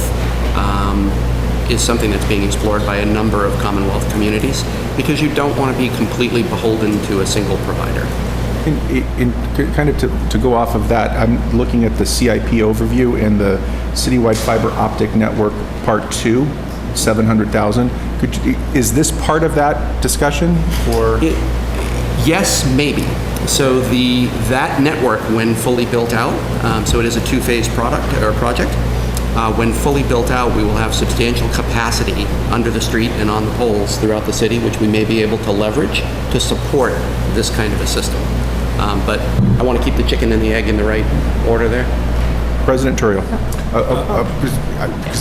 He's dying at the bit because I think he has a response to something. So, but Councilor, you'll have the floor. I'll yield to him so he doesn't get too nervous. But if we can come back. Yeah, absolutely. Well, I'm fine. That's okay, go ahead. The thing that I will point. Coffee there now, so. Oh, that's gone. The thing that I will point out, seriously through you, is coincidentally, in the last couple of years, suddenly the city of Salem finds itself in the ownership of a very large number of utility poles, which previously we did not own and we did not have the rights to. So this and a lot of other emerging technologies that give us a lot of flexibility down the road in doing this. The Verizon situation has been really difficult for a long time. I know the city has made multiple approaches to Verizon trying to do it. Boston is literally the first city to get any additional Verizon build out in probably about 4 or 5 years. 5. Since Verizon first said we're pulling out and stopping.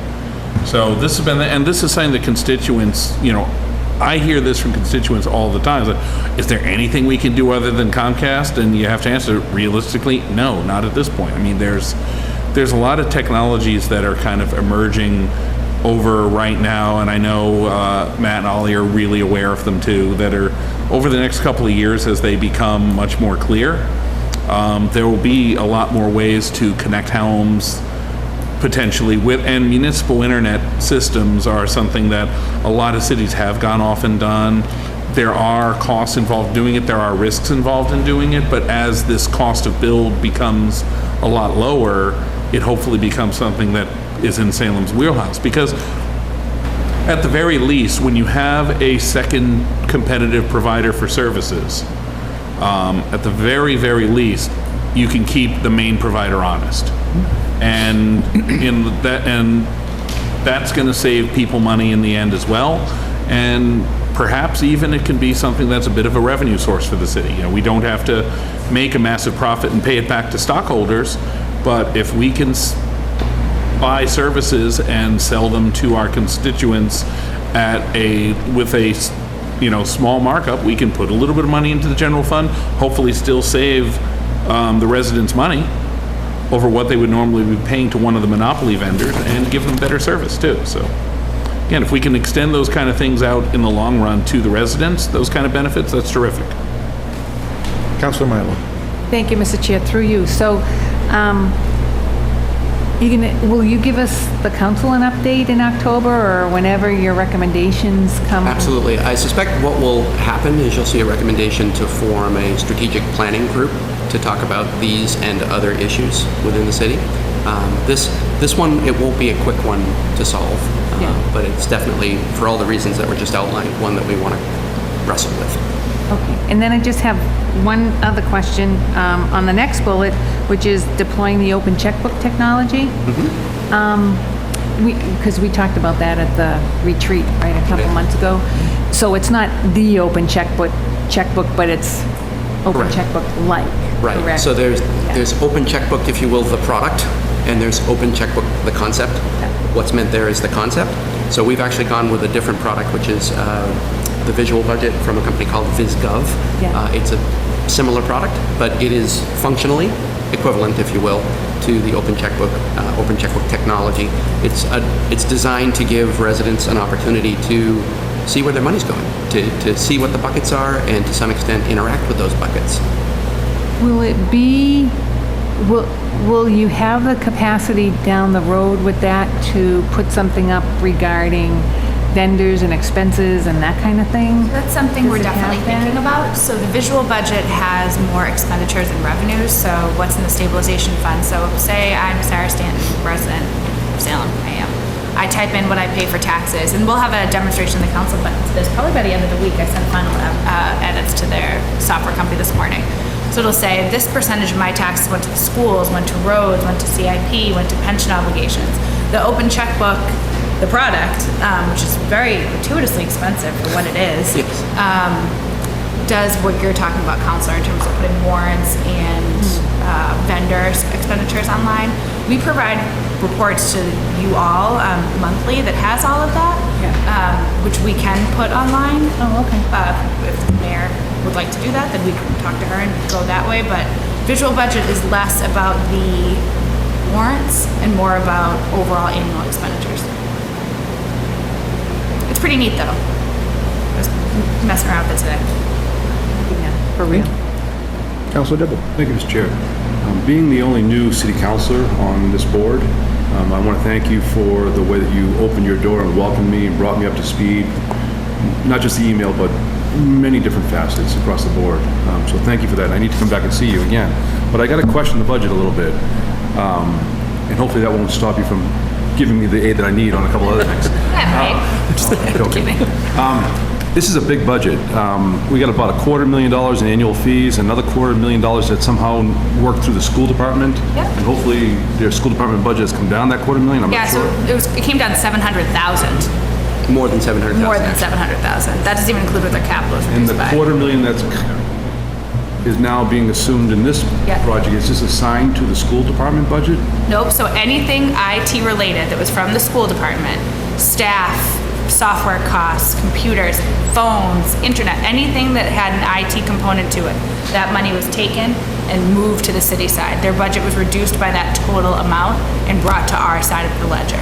That's a good thing for the net for the whole city, but why isn't it assigned to the school department and they pay that share? Because we're consolidated. So the idea of this effort was to give one budget to the IT department. So as Matt is a city employee who works both for Superintendent Ruiz and for Mayor Driscoll, the idea was that rather than have money allocated in the schools, which is how we've done it for years, money allocated in the city, money allocated at the fire department, money allocated at the police department, all money has now been aggregated to this one budget. Okay, fair enough. Because at the end of the day, it's all one big pot, right? I mean, Yes. it's all.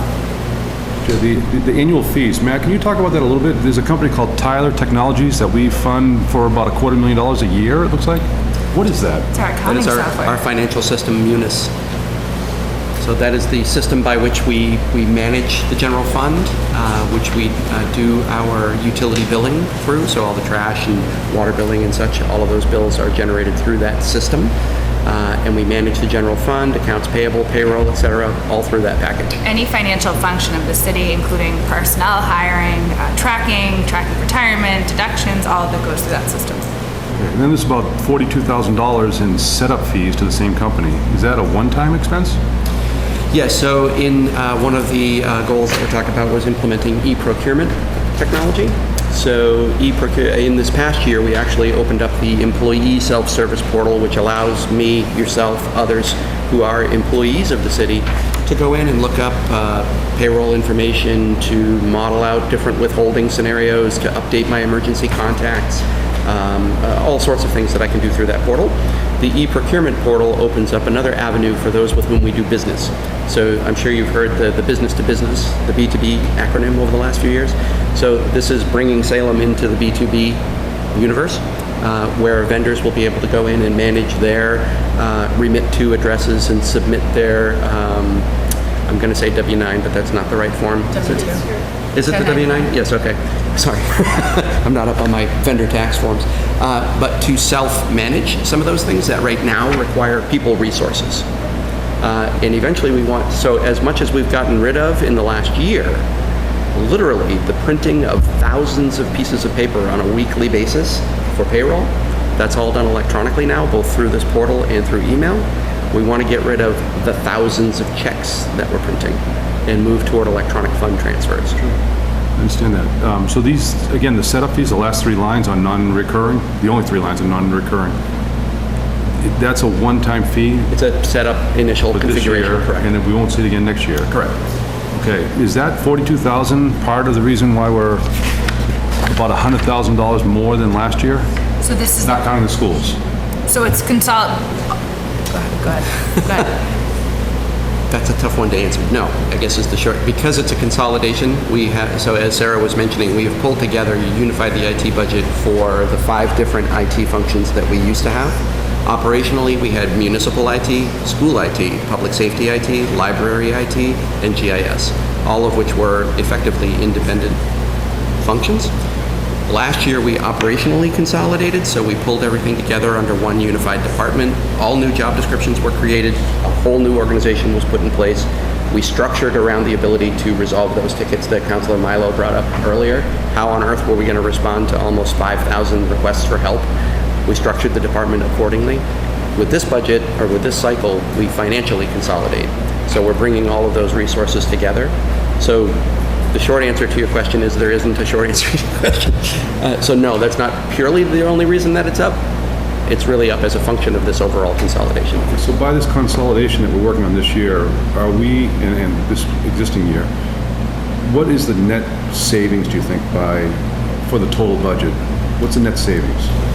The net savings on the operating side? Everything, the whole... in that respect, I would probably go to capital because, for instance, the fiber optic, I know we're not necessarily talking about capital right now, but if we look strictly at the fiber optic network build-out, we presently pay we have bills of approximately $400,000 for network connectivity around the city to connect the school buildings, the municipal buildings, one to the next, and so on. Some of that is subsidized through the federal E-rate program, but that's not money that we're entitled to. We have to apply for every year. So if we look at raw cost, it's just under $400,000 a year to operate that network.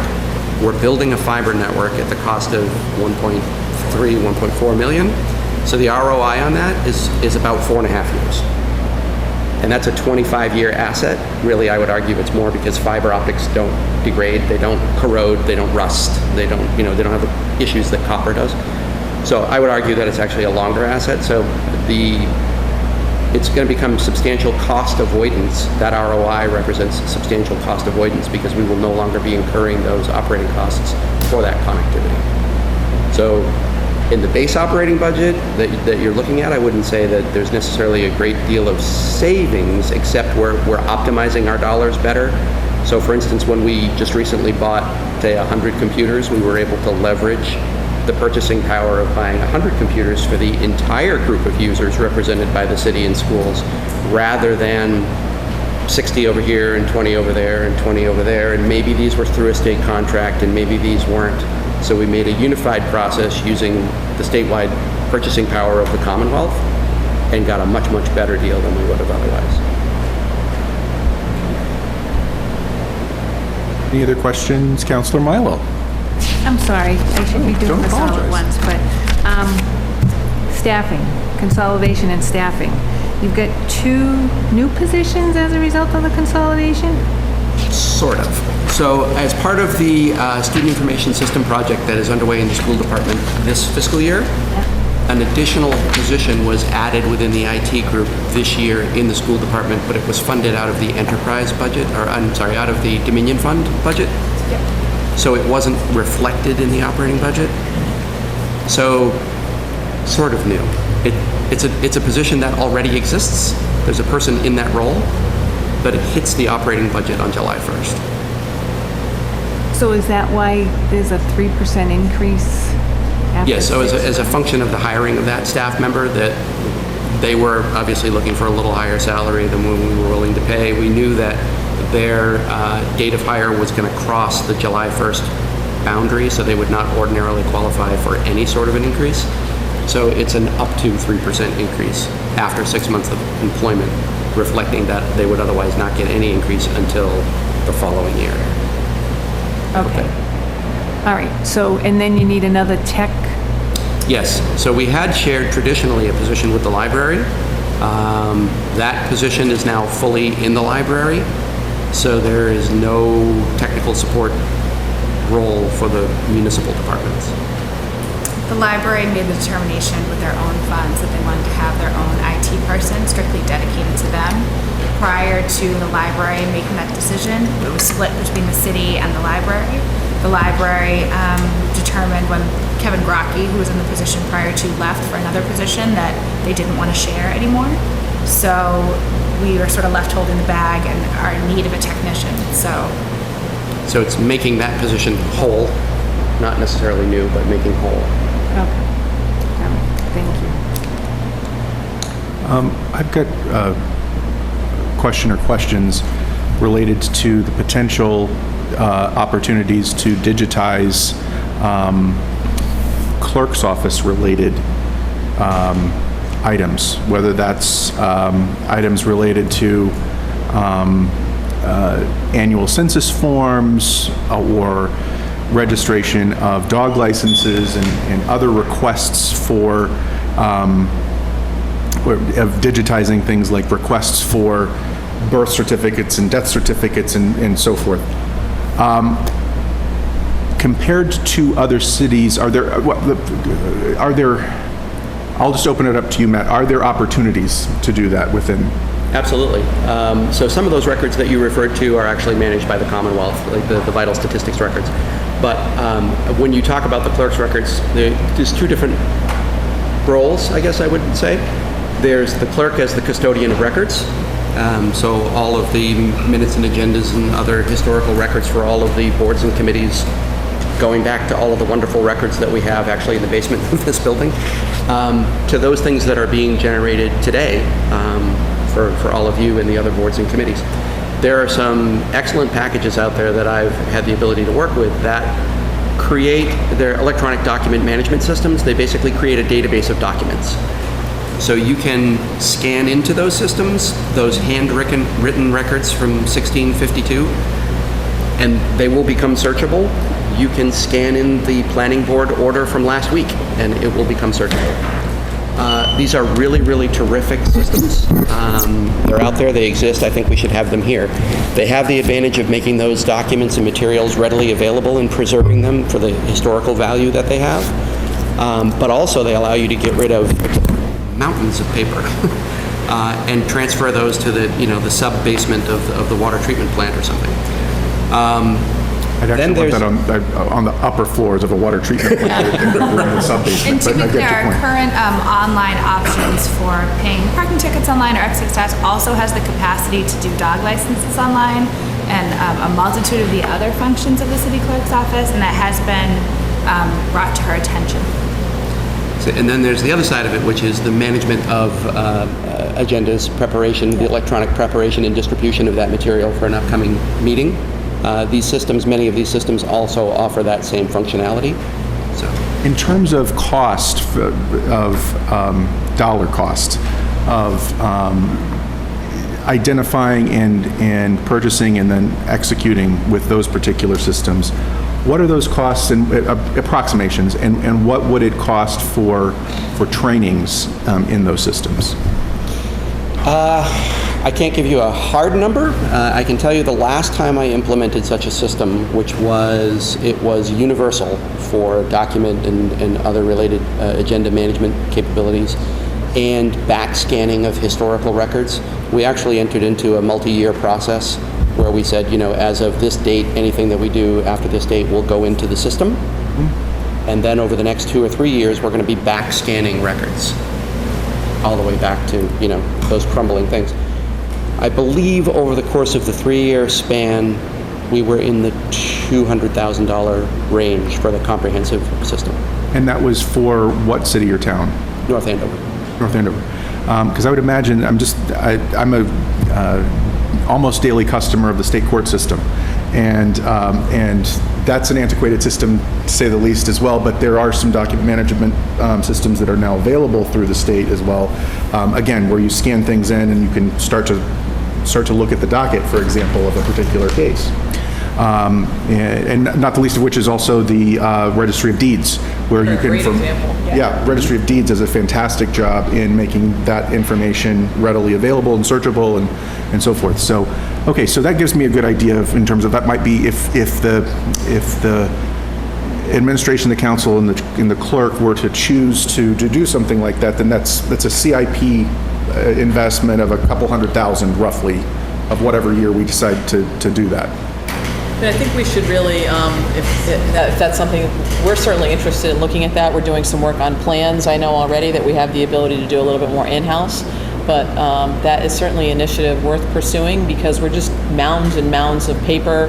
The ability to find things is difficult, and we still have a responsibility to keep many of these records. I know we did it in Chelsea with building records as well, and so we really want to prioritize what are the most important documents, what does it make sense, what areas does it make sense in terms of digitizing, and think through that, and happy to do that. I don't think we're there. We'd love to obviously think about how we explore the tools we currently have that we're not fully utilizing, but that clearly is something that for us is more of a long-term goal for sure.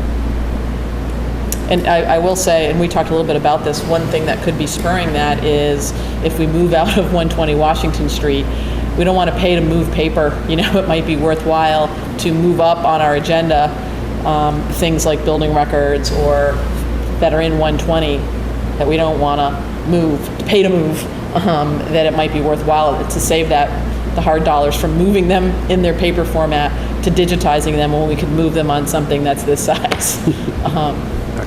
Food for thought. Any other questions from councilors? Councilor Dibble? Yes, thank you, Mr. Chair. That'll be a whole lot of recycling there. That'll be a good thing. There's a lot of paper. Question for you. I'm very happy that the agendas are now coming to the City Council by electronic means as well as paper. That's a good thing. It makes it more efficient and easier for us. The number of public meeting notices, public hearing notices that are sent out from all sorts of boards and departments is quite a few. I'm wondering if there's an easier way that it can be simply in the email itself rather than attachment, whereas we're getting 20 or so of these a week, times 11 counselors, times 30 other people that open the same attachment over and over again. If it were just in the body of the email, it would be a whole lot less attachments opened on an annual basis. There'd be a lot of seconds added up to several hours, many hours. Right. So the goal generally, so for a member of the public, for instance, who has signed up for City Council notices, what they should receive is an email that lets them know that there will be a meeting with a link in the email that takes them directly to that posting. So there is no attachment for them to open. They just click that link and it takes them there. I think because you guys aren't using that system, though, it ends up being more like a PDF or something that you may have to download. We'd love to, as you know, I think everybody here knows, we'd love to invest, and I think we've had it in prior budgets, to invest in a system where we're giving each of you an iPad and you've got all that information on there and it's transmitted to you in a much easier Or nothing fashion. Against our finance director, but this would be... So we actually offered to the city clerk to have it delivered electronically only. So we did offer. It is online. It's fully online. Searchable. There's always documents that you're going to want to flip through, but it would make the whole process easier, I believe. Absolutely. That's a great thing for us to transition to, just figuring out how to do that. I think I'm looking around this table, I think I've had conversations with almost every single one of you about how to do that, and we haven't been able to exactly figure out how to transition to that phase yet. There's an incredible volume of paper. I've only been a city councilor for 5 months, and I have a stack about 2 feet on my desk at home. And I'm wondering what it's going to look like at the end of my term. Yep. Oh, rookies. But I'd be happy to work with any or all of you on those solutions. I think that'd be great. President Torrio. Thank you, Mr. Chair. This is something that we as a body looked at. I am in my first year, Councilor McCarthy, Councilor Ryan, and myself met with a bunch of companies on behalf of this stuff. We came up with a recommended system. We've had at the time there were some adoption issues. We had some issues working with the clerk's office. There was a lot of stuff at the time that made it difficult to work through. It's something I think we still have very much interest in. We've had it as a budget item.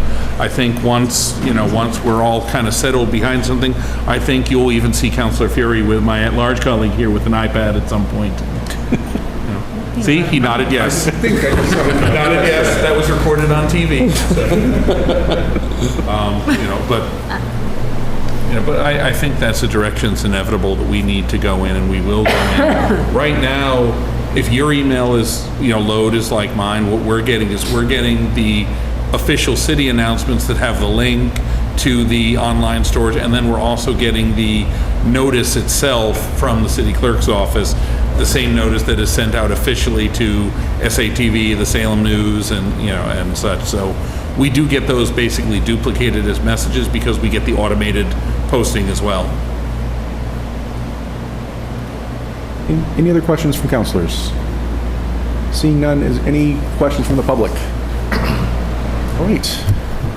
Councilor Gerard. Thank you, Mr. Chair. I move for approval of the data processing personnel expenses in the amount of $789,146. Second. It's been moved by Councilor Gerard, seconded by Councilor Milo. Personnel expenses for the IT department in the amount of $789,146. All those in favor say aye. Aye. Those opposed, no. Matter carries. Councilor Gerard. Thank you, Mr. Chair. I move for approval for the data processing non-personnel expense budget in the amount of $33,405. Second. Oh, sorry. It's been moved by Councilor Gerard, seconded by Councilor Dibble. Non-personnel expenses on the IT department in the amount of $33,405. All those in favor say aye. Aye. Those opposed, no. Matter carries. Councilor Gerard. Thank you, Mr. Chair. I move for approval for the data processing, total personnel, and non-personnel expense budget in the amount of $822,551. Seconded. Been moved by Councilor Gerard, seconded by Councilor Dibble. Total personnel, non-personnel expenses on the IT department in the amount of $822,551. All those in favor say aye. Aye. Those opposed, no. Matter carries. Councilor Gerard. Thank you, Mr. Chair. I move for approval for the data processing fixed cost, non-personnel expense budget in the amount of $753,473. Total personnel and non-personnel expenses. Is there a second? Second. Been moved by Councilor Gerard, seconded by Councilor Milo, that the total personnel and non-personnel expense budget for fixed costs in the data processing department in the amount of $753,473. All those in favor say aye. Aye. Those opposed, no. Matter carries. Matt, thank you very much. Thank you all very much. Good night. Thank you, Matt. Good job. Next on the agenda is finance, but we'll save that, the best is for last. We'll next go to purchasing.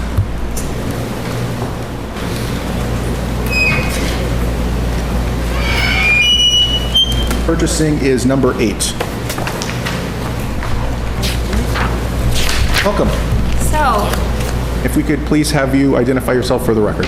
Whitney Haskell, purchasing agent. Thank you so much. So no major changes to this year's purchasing budget. It is small, but it is mighty. To speak a little bit, to brag, I should say, a little bit about the good work that Whitney does in her office. Not all of you get the pleasure of working with Whitney all the time. She really is sort of the purchasing agent for all of us internally. She goes above and beyond to help her fellow department heads. She's doing a great job on getting things out and orderly. Her background with the IG, I think, has been nothing but helpful for all of us and keeping everyone in line and making sure we're following all laws, rules, and regulations. I know Matt was very thankful for Whitney during the consolidation process, and I feel that way all the time. You give her something, you trust her, you know it's going to get done right, and she's really looking out for the city to get us the most responsive and responsible bids. So just to brag a little bit about the good work of the finance director. And on top of being experienced in the IG, Whitney also has her law degree, so it's just been terrific to have somebody not only with the skills, but the most important aspect of being the procurement agent is being honest and having a high degree of integrity. And that's one thing I never worry about, which makes me feel a lot better signing all those contracts that we procure. And I do think we try and set a higher standard while the laws allow you some latitude, things that may be exempt. We typically go out to bid or solicit interest even when you're not necessarily required to, because we think that gets gets the best taxpayers the best deal. And that all falls on Whitney in her office. I've got one quick question under the outcomes and performance measures, surplus items that are auctioned. Yeah. I'm just curious as to what we auction. Probably the biggest ticket item is the surplus vehicles, ones that are no longer usable to the city. Central Motors, Steve Tassinari there, he has the mayor declare them surplus, and we auction them off.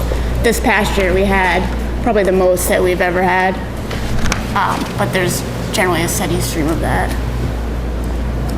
I should also add that Whitney was instrumental this year in the composition of the capital improvement budget, actively involved in putting it together, looking at how we were displaying it, making sure that we had accurate quotes, just, really a complete team player on getting this done. And a lot of the good, tedious work in the capital budget that you have in front of you was Whitney saying, you forgot a zero, check this line, so very helpful. Any other questions from the council? Councilor Gerard. Thank you, Mr. Chair. Just a quick question for your part-time intern. That the proposed rate is $10 an hour. Isn't the minimum wage going to $11 an hour? We'll make the change. We have a similar mistake in the Park and Rec budget, so we can up that. They'll reflect the minimum wage. Yeah. How will that affect the budgeting? Yeah, it was changed to consultant, counselor, so it'll most likely be outside resources. Whitney just reminded me. Okay. Any further questions? Seeing none, any questions from the public? Seeing none, Councilor Gerard. Thanks, Mr. Chair. Move for approval for the purchasing personnel expense budget in the amount of $113,213. Been moved by Councilor Gerard, seconded by Councilor Milo, of personnel expenses for the purchasing department in the amount of $113,213. All those in favor say aye. Aye. Those opposed, no. Matter carries. Councilor Gerard. Thank you, Mr. Chair. I move for approval of the purchasing non-personnel expense budget in the amount of $19,550. Second. Been moved by Councilor Gerard, seconded by Councilor Milo, of non-personnel expenses for the purchasing department in the amount of $19,550. All those in favor say aye. Aye. Those opposed, no. Matter carries. Councilor Gerard. Thank you, Mr. Chair. I move for approval of the purchasing total personnel, non-personnel expense budget in the amount of $132,763. Second. Been moved by Councilor Gerard, seconded by Councilor Dibble, of total personnel and non-personnel expenses under the purchasing department in the amount of $132,763. All those in favor say aye. Aye. Those opposed, no. Matter carries. Councilor Gerard. Thank you, Mr. Chair. I move for approval for the purchasing fixed cost total personnel and non-personnel expenses in the amount of $61,012. Second. Been moved by Councilor Gerard, seconded by Councilor Dibble, total personnel and non-personnel expenses under fixed costs of the purchasing department in the amount of $61,012. All those in favor say aye. Aye. Those opposed say no. Matter carries. Whitney, thank you so much. Thank you, Whitney. Thanks, Whitney. Thank you. Next on the agenda is our city treasurer. So I should also add, in addition to section 9, Kathleen also covers sections 27 and 28. Will also be part of a larger discussion this evening. We did talk about it in Dave Knowlton's budget, water and sewer debt. All debt falls under Kathleen. She's the overseer of all the good debt. So in addition to voting for the treasurer's budget this evening, or recommending for the treasurer's budget, also sections 27 and 28 if you have questions. And our retirement and non-contributory pensions also fall. Absolutely. So there's quite a list under Kathleen. So debt service, short-term debt, North Shore Regional Voc, which is now the Essex Tech, state assessments, contributory, non-contributory, Medicare, municipal insurance, and water sewer debt. She's just showing off with all the line items that she has in her budget. And there are no significant changes this year to the treasurer's budget. And the rest are fixed costs, which we're happy to answer any questions about. Just for the folks at home, because there are so many items here, I do want to have you just take a couple minutes to walk through, especially things like the VOC, the state assessments. Yeah. If you could just walk those through for us. So the VOC is the consolidation of the Essex Agricultural and North Shore Vocational Technical High School. This is the second year of it up in full operation. And so we get assessed based on the number of students that we have enrolled at that high school. New Superintendent Lupini, I think, has done a really great job on getting costs under control, and this year's assessment is down from what it was last year, which is never a bad thing. And we were happy about that process. I will say, from the finance perspective, he had several budget meetings, which I was invited to be a participant of, along with the other finance directors from the surrounding communities. Very helpful, very transparent process, so we were all really excited about that. Can I just interject for 1 second? So the good news is this year we're slightly down. I think that is largely due to the new superintendent Lupini, and also the fact that now that they've had a year of operations under their belt, They have a more certainty with respect to their budgeting. The initial budget, there were a lot more projections and trying to, bring together these two different schools and two different cultures. Going forward, though, we certainly could see some increases in this budget related to enrollment projections increasing. So every year, they anticipate adding like a rolling increased number of students, which means we typically are around, anywhere from 16 to 19% of their enrollment. That actually hasn't changed. We're still around 16 to 19% of the total enrollment, but the number of students is likely to increase. So if they allow 50 more students in next year, we're going to be 16 to 19% of that. And we are planning on having a discussion with Superintendent Lupini to better understand how we can kind of prepare ourselves for that with Superintendent Ruiz as well. We have vocational programs. The high school will be going through a process as part of the strategic planning initiative in the school department to really figure out which direction we want to head in with those vocational programs. Some of the more popular programs, we might want to partner with Essex Tech and encourage our own students to stay in this district. We know there are many students who are turned away just by numbers, but we think there's a valuable component, and the state is looking to support the growth of vocational schools, seeing this hands-on learning opportunity. So I just want us to be mindful while it's slightly down this year, which is good news, that may not necessarily be a trend that we see next year as enrollment numbers go up. And we're going to do all that we can to kind of better understand and inoculate ourselves from that. But and I will say that Superintendent Lupini, the lines of communication are just excellent. Yeah, He's been really upfront about challenges that he feels like he's going to face in his role, challenges to each individual community. The budget meeting that I went to, he was so prepared to discuss with each community. He was right on with Gloucester's questions, right on with PUD's questions. So to the mayor's point, though we may see a slight increase, that it'll be a well-informed process, which is more than we can say about previous years.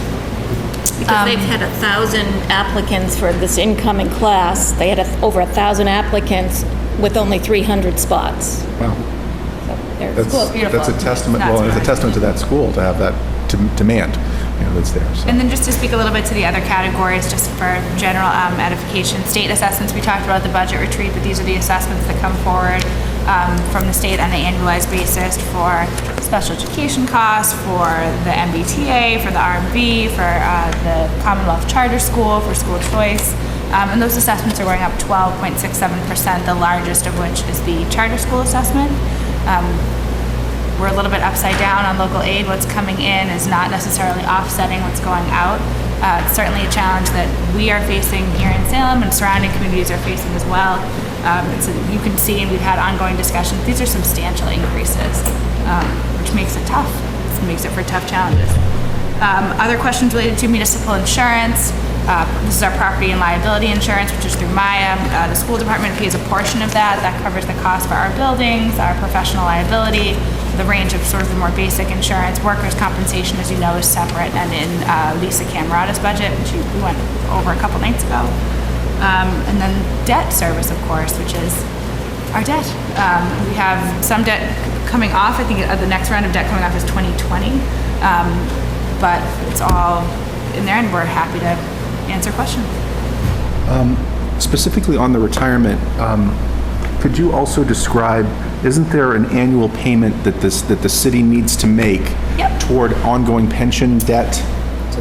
Yeah, so we are the largest contributor to the Salem Regional Contributory Retirement Board. Our pension assessment this year, I just hit it off the top of my head, is a little bit under $10 million. This is based on a funding schedule of being fully funded by 2032. This is a set amount that we work on through actuarial services and with our retirement board director to understand what our future and current liability is for existing retired employees, and then our upcoming pension liability for employees such as myself that someday in the years and years and years will retire. And this amount is projected out, so we have the schedule based roughly until 2032. The amount you see in front of you does show a slight reduction based on fringe, so those employees funded by grant payments, a portion of their cost will be offset for this insurance number. So we get the actuarial updated every 3 years. I actually just cycled off the retirement board. I had appointed myself my first year in office to try and make sure that we were maximizing returns and following best practices. We now are part of the PRIM, which means our funds are being invested as part of the state retirement system, which is very highly regarded and providing much stronger returns than we did when we were managing this on our own. And I do feel like we are not estimating our projections based on the management of that money, which a lot of systems have done for years. Like, we're going to get 8 or 9% a year. Unfortunately, we wish that were the case. So we try to not to be too conservative, but not overly aggressive either. And many communities have moved back.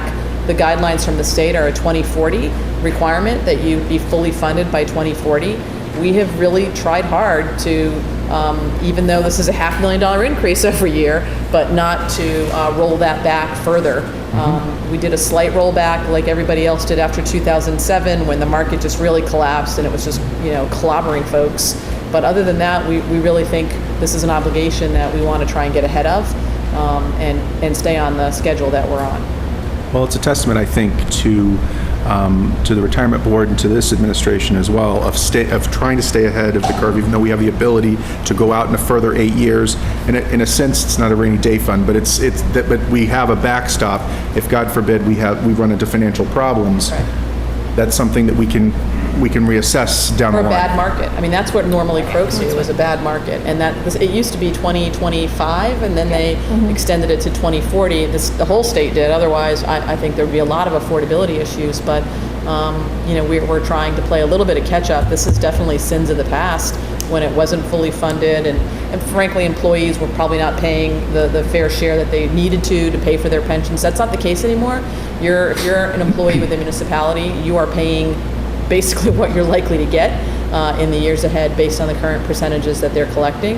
And then it's up to us to make sure we're managing it well, and we feel good about the PRIM and the methodologies that they're using, not wanting to be overly aggressive in a market. Our community lost $4 million in China. I mean, this is when we were negotiating, this is when, prior to us thinking that, or prior to us belonging to the PRIM and trying to manage this money ourselves. It's just not a good skill set for us. So it's definitely on the right path. I still wish it didn't cost as much. Councilor Churiel. Thank you, Mr. Chair. Through you, just a couple of questions. I see there's a few things in the debt service, because that's our big chunk of expense here. A few things in debt service that are coming off that came off in fiscal 2016. I see, we have a few larger items that are still being paid through right now. The high school in Bates, for instance, renovations. Those are a couple of significant projects. I know those were some time ago. The Bowditch work. When do those roll off?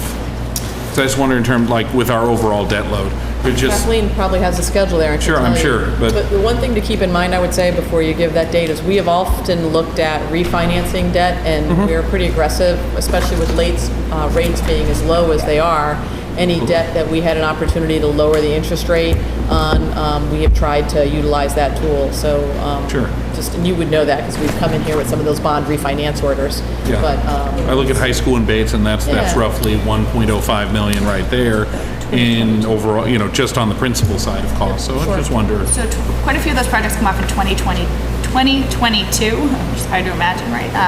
So those projects specifically are 2022. If you want, Counselor, we can forward you a less eye chart related version of this test. You can sort of see the schedule. No, I've seen some of the schedule stuff in the past. I'm just. It's always that we have this conversation when we put together the capital improvement budget and when we project out what we think debt is going to be as part of the 5-year forecast. What's coming on? What's coming off? Is there an opportunity to refinance? To the mayor's point, we have been pretty aggressive with our financial advisor on what's the best way to take advantage of the market as is, while also being realistic of trying to keep the debt under a certain percent. Yeah, I also know we're taking on a big chunk of it this year with the. With the South River flooding and... Yeah, so this is general fund related debt. Water sewer debt is from sections 27 and 28, and that'll break it out by project specifically. Yeah, I'm thinking the debt level. Yeah. the other challenge, I think, and it definitely is a challenge, especially with some of the public works projects, is managing the cash flow around them. Mm-hmm. So just because you folks approve a bonding of $15 million doesn't mean we're rushing out and borrowing $15 million if the project's only going to need 5 in year 1, 5 in year 2. Yeah. So we try to be judicious about our borrowing so that we're not borrowing more than we need at the time that we need it. On the other hand, you don't want to need it and not have it. So it's a little bit of a, there's a lot of cash flow doesn't mean projections. issue it all at once on You day got it. one. It's just the total amount of debt we've authorized for You that. got it. Yeah. So we use bands and short-term debt and things like that to manage the cash flow in the most efficient way. Because by law, you can only borrow up to $10 million in a calendar year, so you, to be able to manage that cash flow there. Councilor Fury. Regarding North Shore Regional Vocational School, if a Salem student fails academically the standards that are required to stay in session in that school, does another Salem student replace him? Because we have so many students going, we're paying for the Salem students. Does a Salem student, say in January, go in and say, I'm taking X's position? I don't think it works that way. I mean, I know they have a waiting list and they keep tabs on it, and if somebody chooses not to go, I think that kind of happens at the beginning of the year. I know the assessments are based on October's enrollment, so if you've made it to October, we're paying for you. The following year's enrollment numbers will be based on that. If somebody slops off, I don't know if they say, oh, we go back to a Salem kid, or they just have another list, because it also depends on what program they're in. You know, if you're an automotive student, it's hard if somebody decides they don't want to go to that school or flunks out. I hope that doesn't happen. But if it's a junior, you're not necessarily going to be able to bring a junior into a vocational setting because they would have missed some of the courses, you know, previous to it that they may need. So I think they only allow transfers in up to the sophomore year. So it's freshman, or if you're either in as a freshman, you can transfer in as a sophomore. And I don't believe they allow juniors and seniors to transfer in. But the rate we pay is set up as October. So whoever's there, October 15th, I think it is what we're paying for. Thank you. Any other questions from councilors? Councilor Dibble. Yes, thank you, Mr. Chair. At our budget retreat, we talked about reducing some costs if we're able to for charter, choice, and maybe even special needs students, where we might get a little more aggressive in recruiting them and convincing them through open houses, through letters or something else, to talk about our programs here and maybe staying here or coming back here to Salem Public Schools. Because the numbers, the numbers are pretty big going to charter, going to choice even went up this year by 100,000 or so. But the going to the Essex is well over $2 million.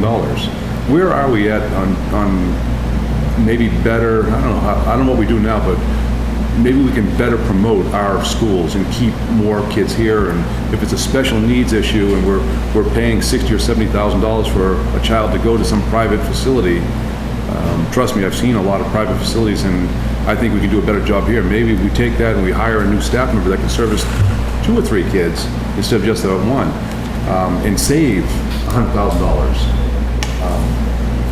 So I think it'd be definitely a query for us to pose when the superintendent and the leadership team is here for their budget, because obviously, while some of these budgets are in Kathleen's budget, she doesn't necessarily have all the oversight there. I can tell you with respect to special ed, we are really aggressive about bringing programs back into the district, because not only do we find them more cost effective, but better programs, to your point, that we actually can do it better in-house. There are a few of our programs, our therapeutic high school program that's been operating out of the Gables, that we actually can accept students from outside the district, and we have choice coming in, dollars coming in. With respect to students who have left the district, we're trying to get much better around exit surveys, really reaching out to families who have chosen not to attend Salem Public Schools.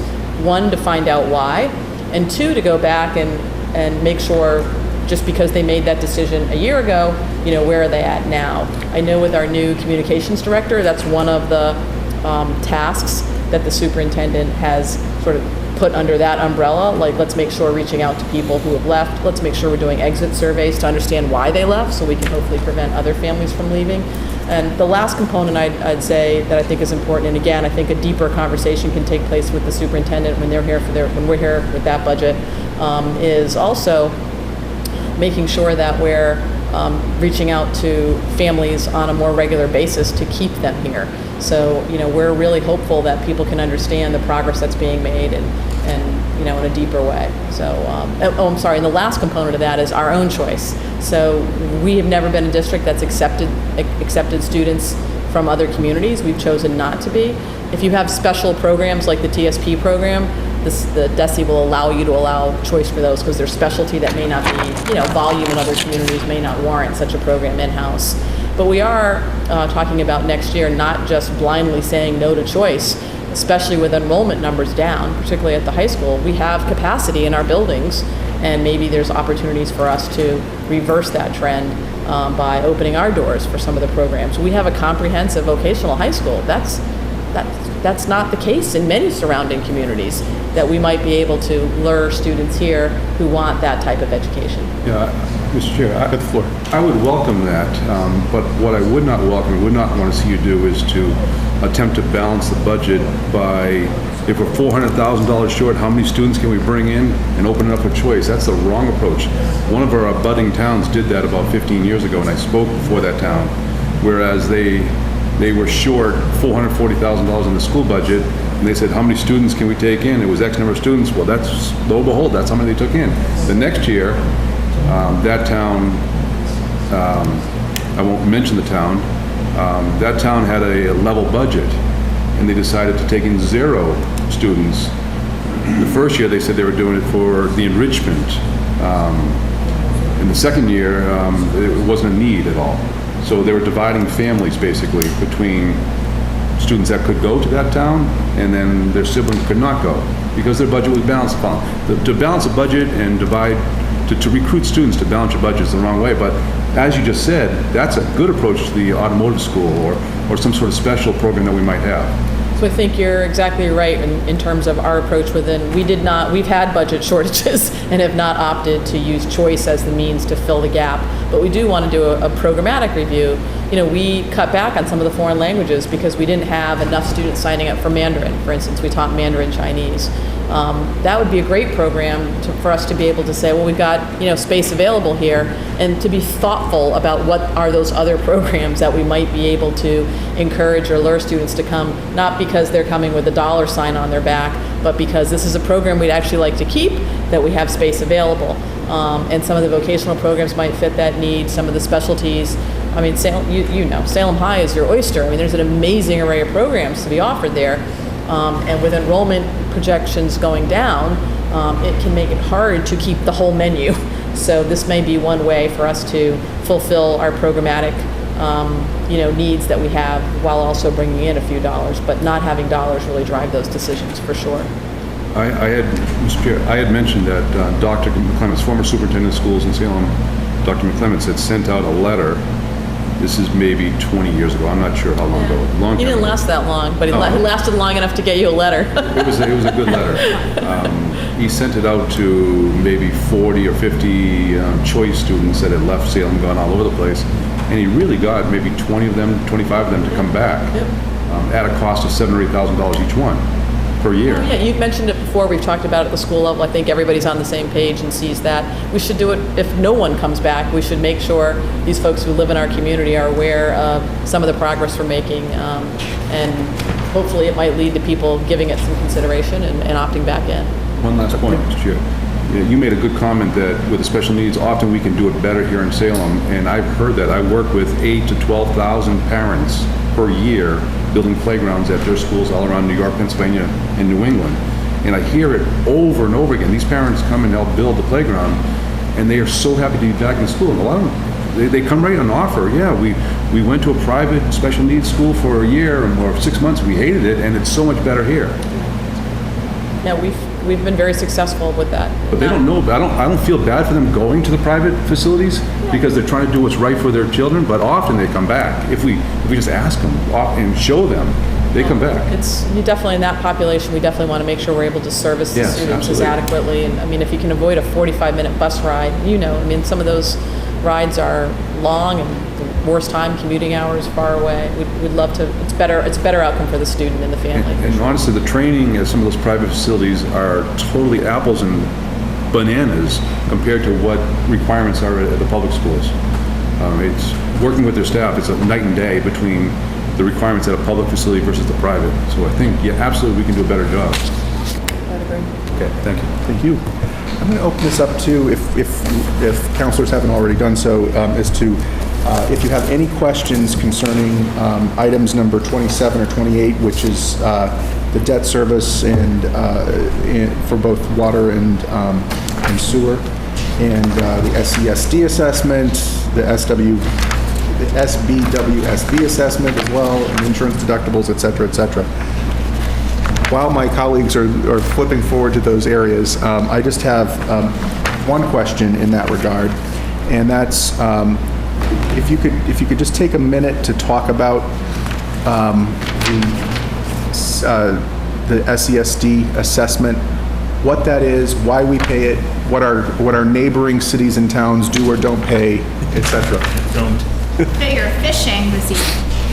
So the South Essex Sewage District assessment is based on our sewage usage.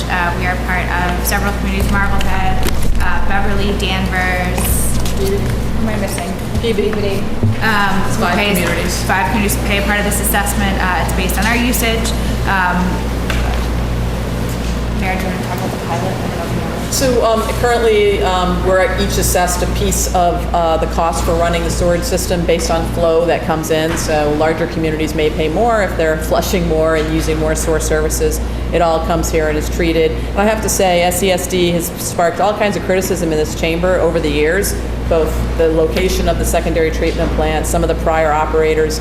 We couldn't have a better relationship with the current management there in terms of, and I would think all of the communities actually would say, really efficient, always looking to save money, not a place that, looks to invest in, crazy engineering, really thoughtful about their approach to the work that they're doing. We've actually seen declines in the assessments over the years. Some of that is we're getting better at I&I, not having drainage flowing into sewer, and some of it is they're really aggressive on how they bid their electricity cost. Electricity is a big cost item for them. Aggressive about how they go about with their pump improvements and things like that. So really, I think we're pretty pleased with the management. The one thing I'd say we're struggling with is we've had the same pilot program from South Essex Sewage, pilot payment from the South Essex Sewage District since their inception in the early 90s. It's $500,000 is what they pay us for a pretty remarkable piece of property along the waterfront.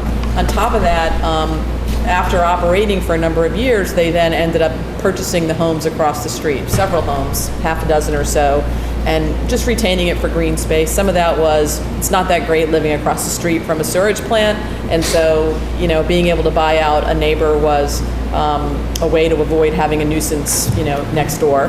But it also meant that we're not getting tax revenue for those sites going forward. So we have been, probably over the last 6 years, trying to come up with a formula that is more fair than just a one set payment of $500,000. And at present, we have legislation that Representative Tucker has filed to enable that conversation to go forward. However, it does require a vote of the SCSD board, and we have not been able to get consensus with our neighbors on what an enhanced payment could look like, or even an escalator. I mean, we can't be stuck in terms of 1990 when the payment was first negotiated.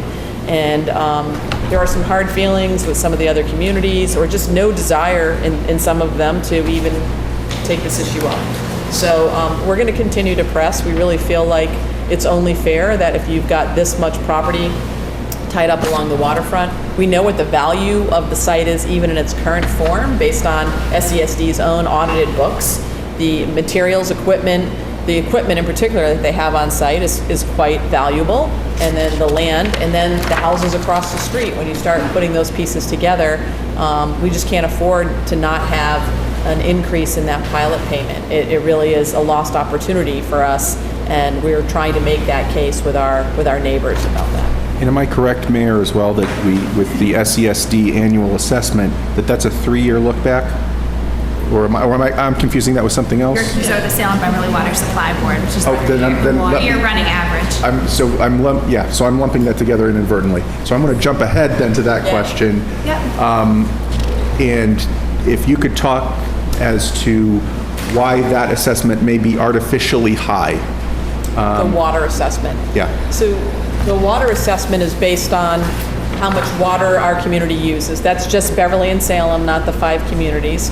So what they do is they look at a 3-year trend of what your water usage is. So our 3-year trend, I think this might be the last year or the second year, incorporates water that the power plant would have been using. So the power plant was drawing 100,000 gallons a day, like some crazy number, and they're no longer in operation. It's not as though we just cut, boom, and said, oh, they're no longer operating, you can't charge us for that. Because of the way the water board was set up originally, written into the legislation, was this 3-year trend. And to be honest, I understand why that's the case, because if you had a new housing complex come on board, or, as these communities were built out, if we went back to when the Salem Water Supply Board was set up, you wouldn't want to croak one community 1 year because all of a sudden a subdivision came online. So it was meant to kind of smooth it out, which would make sense. Except that when you're talking about a facility like a power plant that was drawing an unusually high amount of water, we're now looking at a 3-year trend. It meant that Beverly didn't get croaked right away, but in the same vein, we're paying on the 3-year trend for water usage that really isn't coming into our system. So we weren't able to it's built into the legislation, we weren't able to get that legislation changed. We tried. We did try.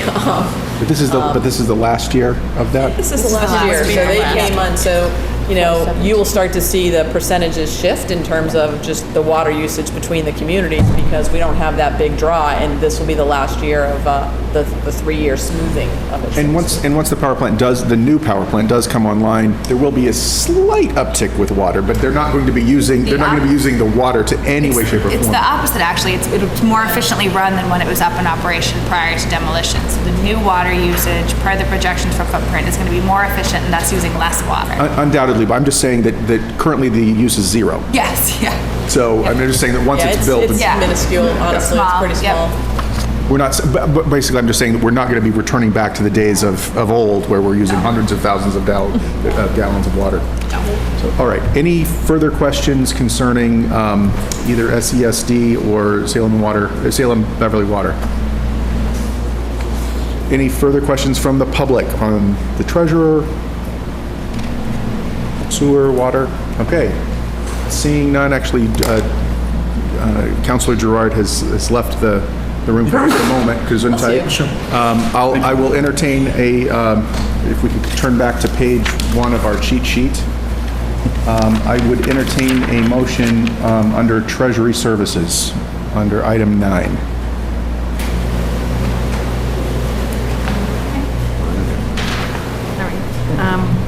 Thanks, Councilor. Thank you, Mr. Chair. I move that we approve $240,460 under Treasury Services personnel expenses. Second. It's been moved by Councilor Milo, seconded by Councilor Dibble.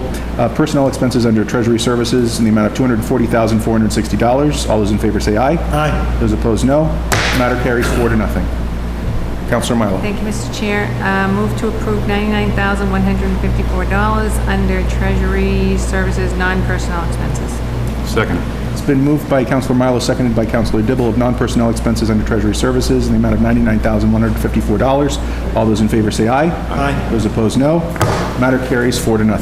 Councilor Milo. Thank you, Mr. Chair. Move to approve $339,614 total personnel and non-personnel expenses under Treasury Services. Second. It's been moved by Councilor Milo, seconded by Councilor Dibble, of total personnel and non-personnel expenses under Treasury Services in the amount of $339,614. All those in favor say aye. Aye. Those opposed, no. Matter carries 4-0. Councilor Milo. Thank you, Mr. Chair. Move to approve personnel and non-personnel expenses for debt service in the amount of $5,416,291. Second. It's been moved by Councilor Milo, seconded by Councilor Dibble. Total personnel and non-personnel expenses under debt service in the amount of $5,416,291. All those in favor say aye. Aye. Those opposed, no.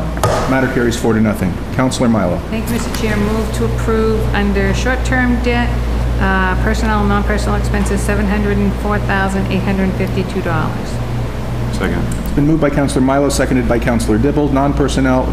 Total personnel and non-personnel expenses under short-term debt in the amount of $704,852.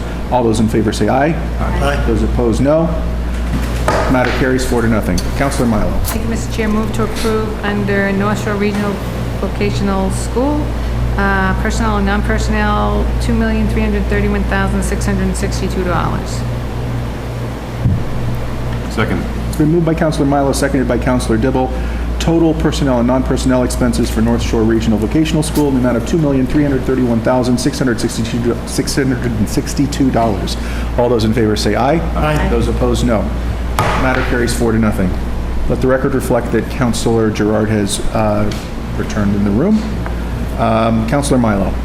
Thank you, Mr. Chair. Under state assessments, move to approve total personnel and non-personnel expenses in the amount of $8,088,955. Second. It's been moved by Councilor Milo, seconded by Councilor Dibble. Total personnel and non-personnel expenses under state assessments in the amount of $8,088,955. All those in favor say aye. Aye. Those opposed, no. Matter carries 5-0. Councilor Milo. Oh, okay. Thank you, Mr. Chair. Under contributory retirement, move to approve personal and non-personal expenses in the amount of $9,960,727. Second. Been moved by Councilor Milo, seconded by Councilor Dibble. Personnel expenses under contributory retirement in the amount of $9,960,727. All those in favor say aye. Aye. Those opposed, no. Matter carries. Councilor Milo. Thank you, Mr. Chair. Under non-contributory pensions, move to approve under personnel and non-personal expenses $41,417. Second. Been moved by Councilor Milo, seconded by Councilor Dibble. Total personnel and non-personnel expenses under non-contributory pensions in the amount of $41,417. All those in favor say aye. Aye. Those opposed, no. Matter carries. Councilor Milo. Thank you, Mr. Chair. Under Medicare, move to approve total personnel and non-personnel expenses $1,036,734. Second. Been moved by Councilor Milo, seconded by Councilor Dibble. Total personnel and non-personnel expenses under Medicare, $1,036,734. All those in favor say aye. Aye. Those opposed, no. Matter carries.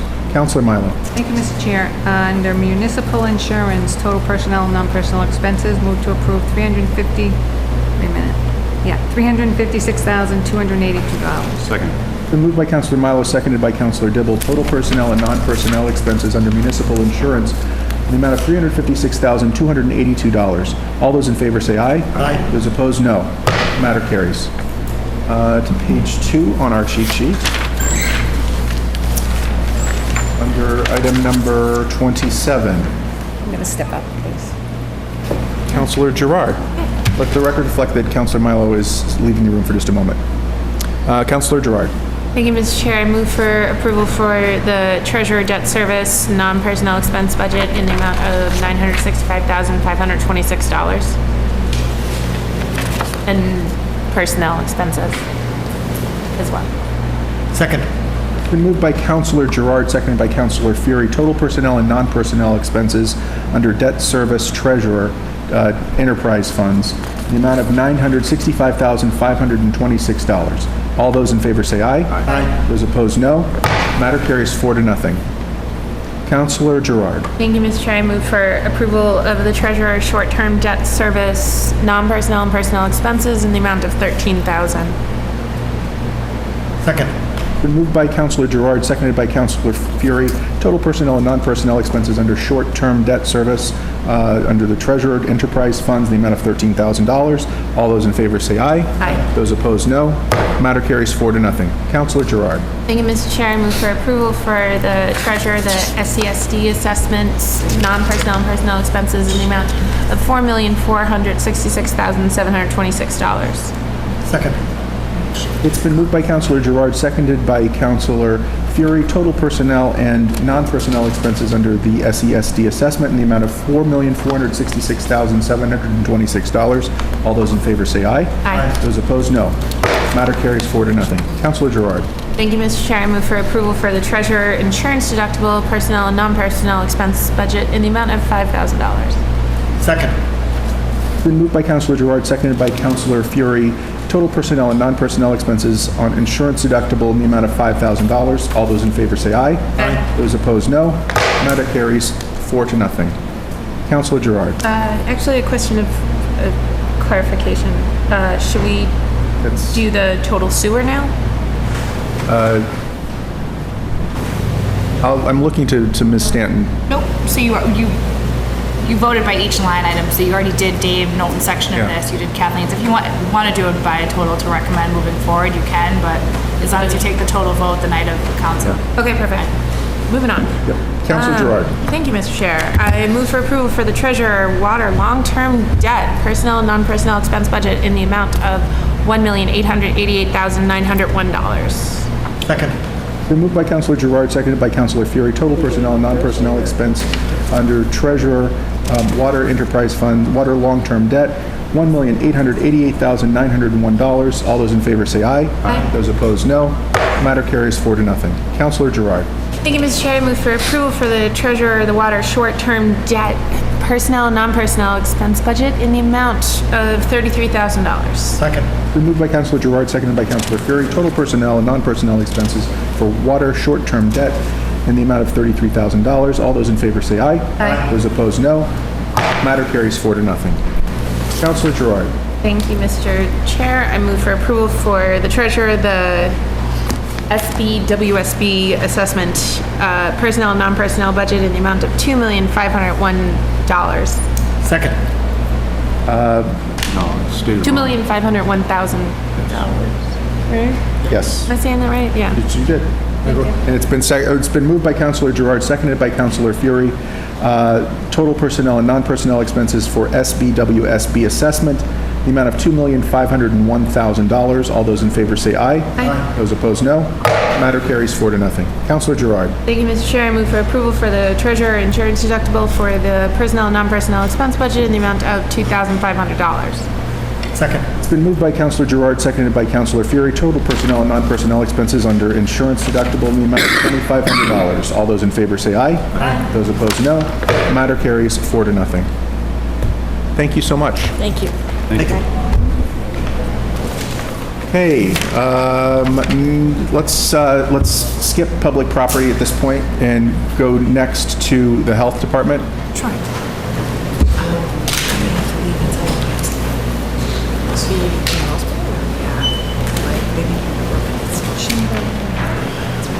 Number 16. And let the record reflect that Councilor Myler has rejoined the committee. And sir, may I have you identify yourself for the record? Larry Ramden, health agent. Welcome. Thank you for your patience. I'm already thanking in advance Mr. Giardi for his patience as well. What are the new and exciting things happening in the health department? Running rats around the city. That's neither new nor exciting. What is? There are rats running. Why did you say the R word? Larry. Rodent. Oh, boy. And this is actually number 16 in your books. So, rats aside, you'll see no major substantial changes to the health department budget.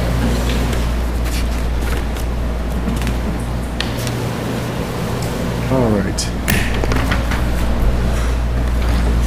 I'll open this up for any questions. Councilor Dibble. Great segue. I have one question here about the rodents. Are we talking just rats or other rodents as well? Rats. Are we basically on the increase or decline on the population in Salem? Increase. I believe it can be attributed to a rather mild winter. And contrary to popular belief, rats do not hibernate, so they kept feeding and breeding because there was an available source of food. I have had many calls within Ward 7. I don't know if it's construction around the university or just things changing. I don't think it's necessarily it can be attributed to the construction around the university because the construction has been going on for quite some time now and would have seen quite a lot more. It's just that it's an unusual winter, and at this time of the year what you find is now that the rats are coming to ground, they're foraging, and people are also putting out their bird feeders, and people are going and they want to feed the wild birds, and they're providing food for rats. Well, while we're on television tonight and for the councilors, do you have a recommendation of what we can and should be doing as a homeowner and different residents around the city? Sure, clean up the yard. Don't make sure that there are no food sources available for rats, especially seed. Even something like if you feed your pets outdoors, bring the pet food in at night. and make sure that there are no water sources or available harborages for rats. We have a lovely flyer that's available on our website at the health department that And also, can Mr. be Chair, accessed. the toters that you're seeing, that we have, it's a wonderful program. It seems like the streets are cleaner. So I think hopefully the rat population will go down a little bit because you can't, I'm told that the rats are having trouble digging through those, whereas on a regular plastic trash can, they can get right through and into that feeding source much easier. Any comments to that on the toters? In your opinion, as a health agent, is the city cleaner as a result of those, the new toters?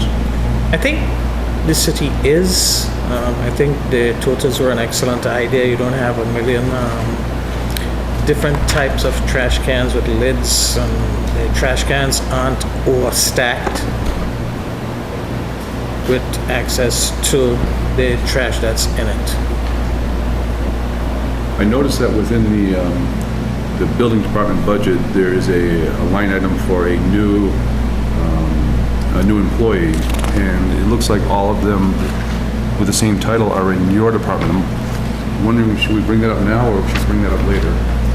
Yeah, I think we've added an assistant building inspector, but we're hoping that somebody could be cross-trained to help the problem properties task force that's been targeting landlords, so that landlords and problem properties. I think it was listed as a sanitarian. I don't know if that It coded was that listed way. as an assistant building inspector / sanitarian is what the recommendation was, and we can definitely talk about that under the building department's budget. Our goal is to really tackle some of the problem properties we're seeing, whether it's absentee landlords or others. And sometimes those are building code violations, and sometimes they're health code violations. And, we're hopeful that additional resources can help us with the quality of life issues in the neighborhood. I think many of you may know that we were working with some graduate students in Harvard to create this data dashboard that can really help us not only address the issues, so there's automatic mailings that can go when we run into problems, but also start to be predictive. So we have analysis that will know if you're late on a water bill, have had one touchstone with, the building department, and one other indicator, we can start to right away recognize, oh, you're on a trend that you're going to be a problem property, and let's see what we can do to stay on top of it. So it does take resources. There are more of them and more folks calling.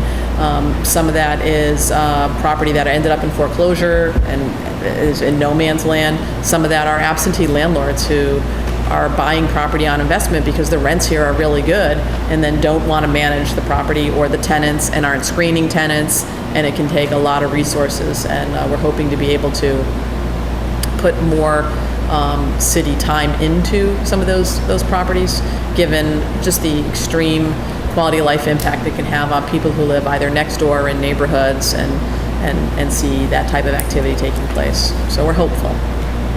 Lastly, I'd like to say, Larry, I like your approach on many of my calls to you, but one in particular was on the farm that we have in Ward 7, and how I did not want to take a iron fist type of approach to resolving that neighborhood dispute, and your approach was equally sensitive, so I thank you for that. I'm trying to get the neighbors together and just talk about what really bothers each side, and the farm owners have gone a long way to clean up their property. But I just want to compliment you on your approach. It was a friendly approach, and I'm still waiting for the building department to get caught up on what the zoning regulations are allowed and not allowed for that farm use. And then we're going to share clarity to everybody so that the dispute between the two hopefully goes away. The farm is cleaner and the neighbors can't complain because they're doing what's allowed. So again, compliments to you. Thank you. Thank you. Councilor Fury. Larry, my 22-year-old grandson died. My only grandson died of opioid abuse last year. It's really a personal situation. I wish to commend and congratulate you for taking such a leadership role in that capacity of opioid abuse on a regional basis, involving other cities and towns in a multi-city grant situation. You were really the leader in that situation. Task force, community symposiums, people speaking on the issue. It's an issue that's nationwide, statewide, citywide, but you've taken great leadership in that capacity. And speaking as a victim of my own family, I wish to congratulate you for taking that role. Thank you very much. Thank you, Council. Councilor Gerard. Thank you, Mr. Chair. I would probably say, lock your ears, Sarah, that health is probably my baby, nothing. No, finance is no one's baby. We're an orphan. Well, it's my second child. And, I get the opportunity to work with the health department quite a bit, especially being able to be the council liaison of the Board of Health and everything, and being involved in the opiate overdose prevention task force. And, you guys do so much with so little. I mean, it really impresses me how much you guys can really get done. And when I have had calls that they've been responded to, and it's been fantastic, especially with the problem properties task force and everything, that it's great that it's this like three-pronged approach to it, that you've got health, you've got legal, and you've got buildings. And so thank you so much for that. Police. Yeah, And police, the public safety folks are also on that problem properties Yes. task force. Yeah, and it's amazing just how much you guys can get done. Any other questions or comments from councilors? Seeing none, any questions from the public? Seeing none. Councilor Gerard? Thank you, Mr. Chair. I move for approval for the Health Department, Board of Health personnel expenses in the amount, excuse me, of $396,845. $396, whatever, $845. Sorry. I'm getting Second. tired of this. It's been moved by Councilor Gerard and seconded by Councilor Fury of personnel expenses under the Board of Health in the amount of, this is contagious, $396,845. All those in favor say aye. Aye. Those opposed, no. Matter carries. Councilor Gerard. Thank you, Mr. Chair. I move for approval for the Board of Health non-personnel expense budget in the amount of $16,500. Second. It's been moved by Councilor Gerard, seconded by Councilor Dibble of non-personnel expenses under the Board of Health in the amount of $16,500. All those in favor say aye. Aye. Those opposed, no. Matter carries. Councilor Gerard. Thank you, Mr. Chair. I move for approval for the Board of Health total personnel and non-personnel expense budget in the amount of $413,345. Second. It's been moved by Councilor Gerard, seconded by Councilor Milo. Total personnel and non-personnel expenses in the amount of the Board of Health in the amount of $413,345. All those in favor say aye. Aye. Those opposed, no. Matter carries. Thank you very much. Thank you for all your hard work. Thank you. Thank you, Larry. See you. Mr. Giardi. The hot seat. Good evening, Mr. Chairman, councilors, mayor, Sarah. Good to be here again. He's wearing his old baseball jersey. Right. Ask me what's new. Welcome, John. How are you? Good to be here. Good to have you. Mr. Chairman, thank you.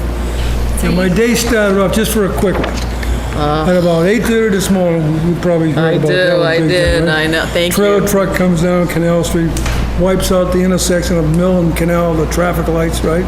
So we got a jam for about 2 hours, had a detail. We were out there, went along with another contractor. Then about 2 hours after that, I lost a fire alarm circuit going up Boston Street, so my guys were out chasing that one. Then this afternoon, about 2 o'clock, the internet, I lost all the email situation I'm trying to put together. All they come down and talk about the IT department. Those guys are great. They stay right with it and they work hard. So here we are. Typical Monday. I was gonna say. Typical Monday. John, you should have told me this ahead of time. We would have put you up at the front. I know, right? Parking. That's okay, yeah. So you'll see the most substantial change this year, which is something we talked about last year, is the reduction to the street lighting budget based on the savings from our LED installation, a project that John did a tremendous job overseeing with Jeff Ely. The two of them have really become, I think, gurus on the LED technology and the different forms in which it comes in, but that's the most substantial change to this year's electrical budget. Just want to take a chance to recognize John for the work he puts in, not just today's example, which are not unusual, by the way, but beyond the operations, the maintenance, the lights that are out and getting to those and running the crews, also the forward-thinking approach to, LED conversions, purchasing our traffic light. We've got some help with the energy manager helping put those things in place, and they are a good team, but it is left to John and his crew to then manage all that work and really be thoughtful. What are the tariffs? I mean, we've always been progressive around electricity, trying to maximize efficiencies with the idea of saving revenues. And while John's been here a long time, he always embraces, the opportunity for us to do things differently, to get, into an area where it may not be familiar, but we'll get up to speed on it. And certainly over the last year, you're seeing, that pay off in spades for us in terms of being able to reduce our electricity cost and always wanting to be thoughtful about fixtures that we're using and demands on electricity. This latest procurement around our own electricity services, we're talking about doing some load sharing as a way to, really maximize savings to our community. That means if ISO notifies you to take something offline, you're able to do that. We figured out a formula where we think we can do that, especially in the summer when the schools aren't in. That's going to help us cut our city hall, our city, electricity costs even further. So just great work, really. Yeah, and I commend the team that we had too. I mean, Sarah played a part, the mayor played a part, Jeff played a part, and so we had a lot of good coordination on this effort.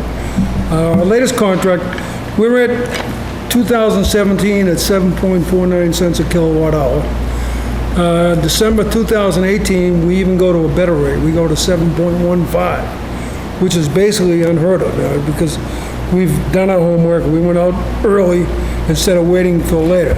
I always believe that you take one step forward, fast as you can and go with it. And we were able to procure a good contract the last time around because we stayed ahead of the curve.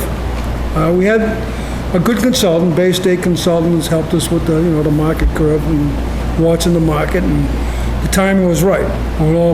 The committee played a part in all that too. The LED conversion went very well.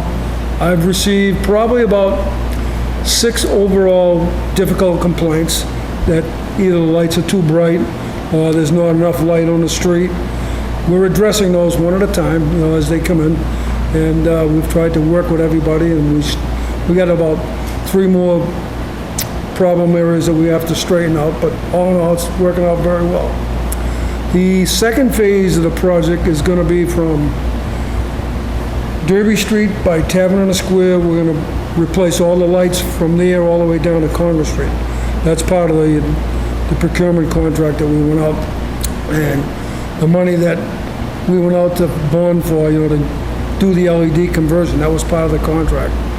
So then the other part of the contract is going to be that the bypass road, which is another problematic area, that we lose a lot of lights over the course of a year because it's very windy, and the wind comes right across the water and plays heck with the lights, and so it's hard for us to maintain them. And those are all 175 metal halide lights. We're going to replace those with 100-watt LED lights going through the bypass road. Bridge Street, we've been a lot more fortunate with, so we're going to save that for a later point in time. But so far, so good on that. We keep going with the traffic lights. There's some areas that we can improve upon. We're trying to improve upon those. The fire alarm's in pretty good shape. I think we're in pretty good shape overall. President Uriel. Thank you, Mr. Chair, through you.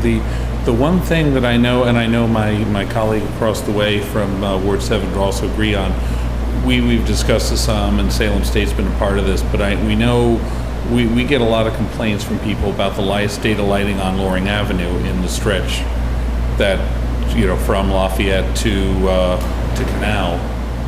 And there are a lot of places where there's visibility issues, and I know there's plans in the works to address some of that through removal of crosswalk, the bump outs, better markings, but whatever we can do, hopefully this year, to try and address some of that with better directed lighting, or maybe even just a little bit more brightness in that area, that would be good. I know you guys have done a great job of chasing the issues with the conversion to LED. The problems there long predate the LED installations. It's just an existing design or intensity or where the light goes issue, but, Is this along the corridor of like Loring Avenue by Salem State? you're yeah, talking about, exactly. Councilman? Okay, yeah. And that's because there's so much foot traffic that's going across, and a lot of it is going across, unfortunately, it's going across at random spots. And also, but the bike path, for instance, where the bike path crossing is there, that's always a really dark area. Correct. And so what we can do to try and help in that corridor is really important. That is part of the process that's on the agenda. And the biggest problem that I've had since we've taken over the streetlights is trying to get parts. It's like an industry, they don't stockpile a lot of parts. I mean, when you have to order them, it's like a four-month lead time for that. You know, so like, as we got the calls, we actually bought the materials right away, and we're just receiving some of them now. So although you will see those lights come to fruition, not in the distant future. Do we need to perhaps buy several of them, several of these parts, that we have them in the inventory now that we're in the midst of maintenance? That might be something to include. I don't know if that's included within the budget per se, but having that available at your and your staff's disposal probably makes sense, so you don't have to worry about that lead time. That's correct, Councilor, and that is built into the budget. Perfect. Councilor Dibble. Thank you, Mr. Chair. Just to follow up on the good Ward 5 councilor's comments, I've had the privilege of working with Mr. Jardy for a long time on all sorts of interesting things, and I agree with you wholeheartedly about the different part problems.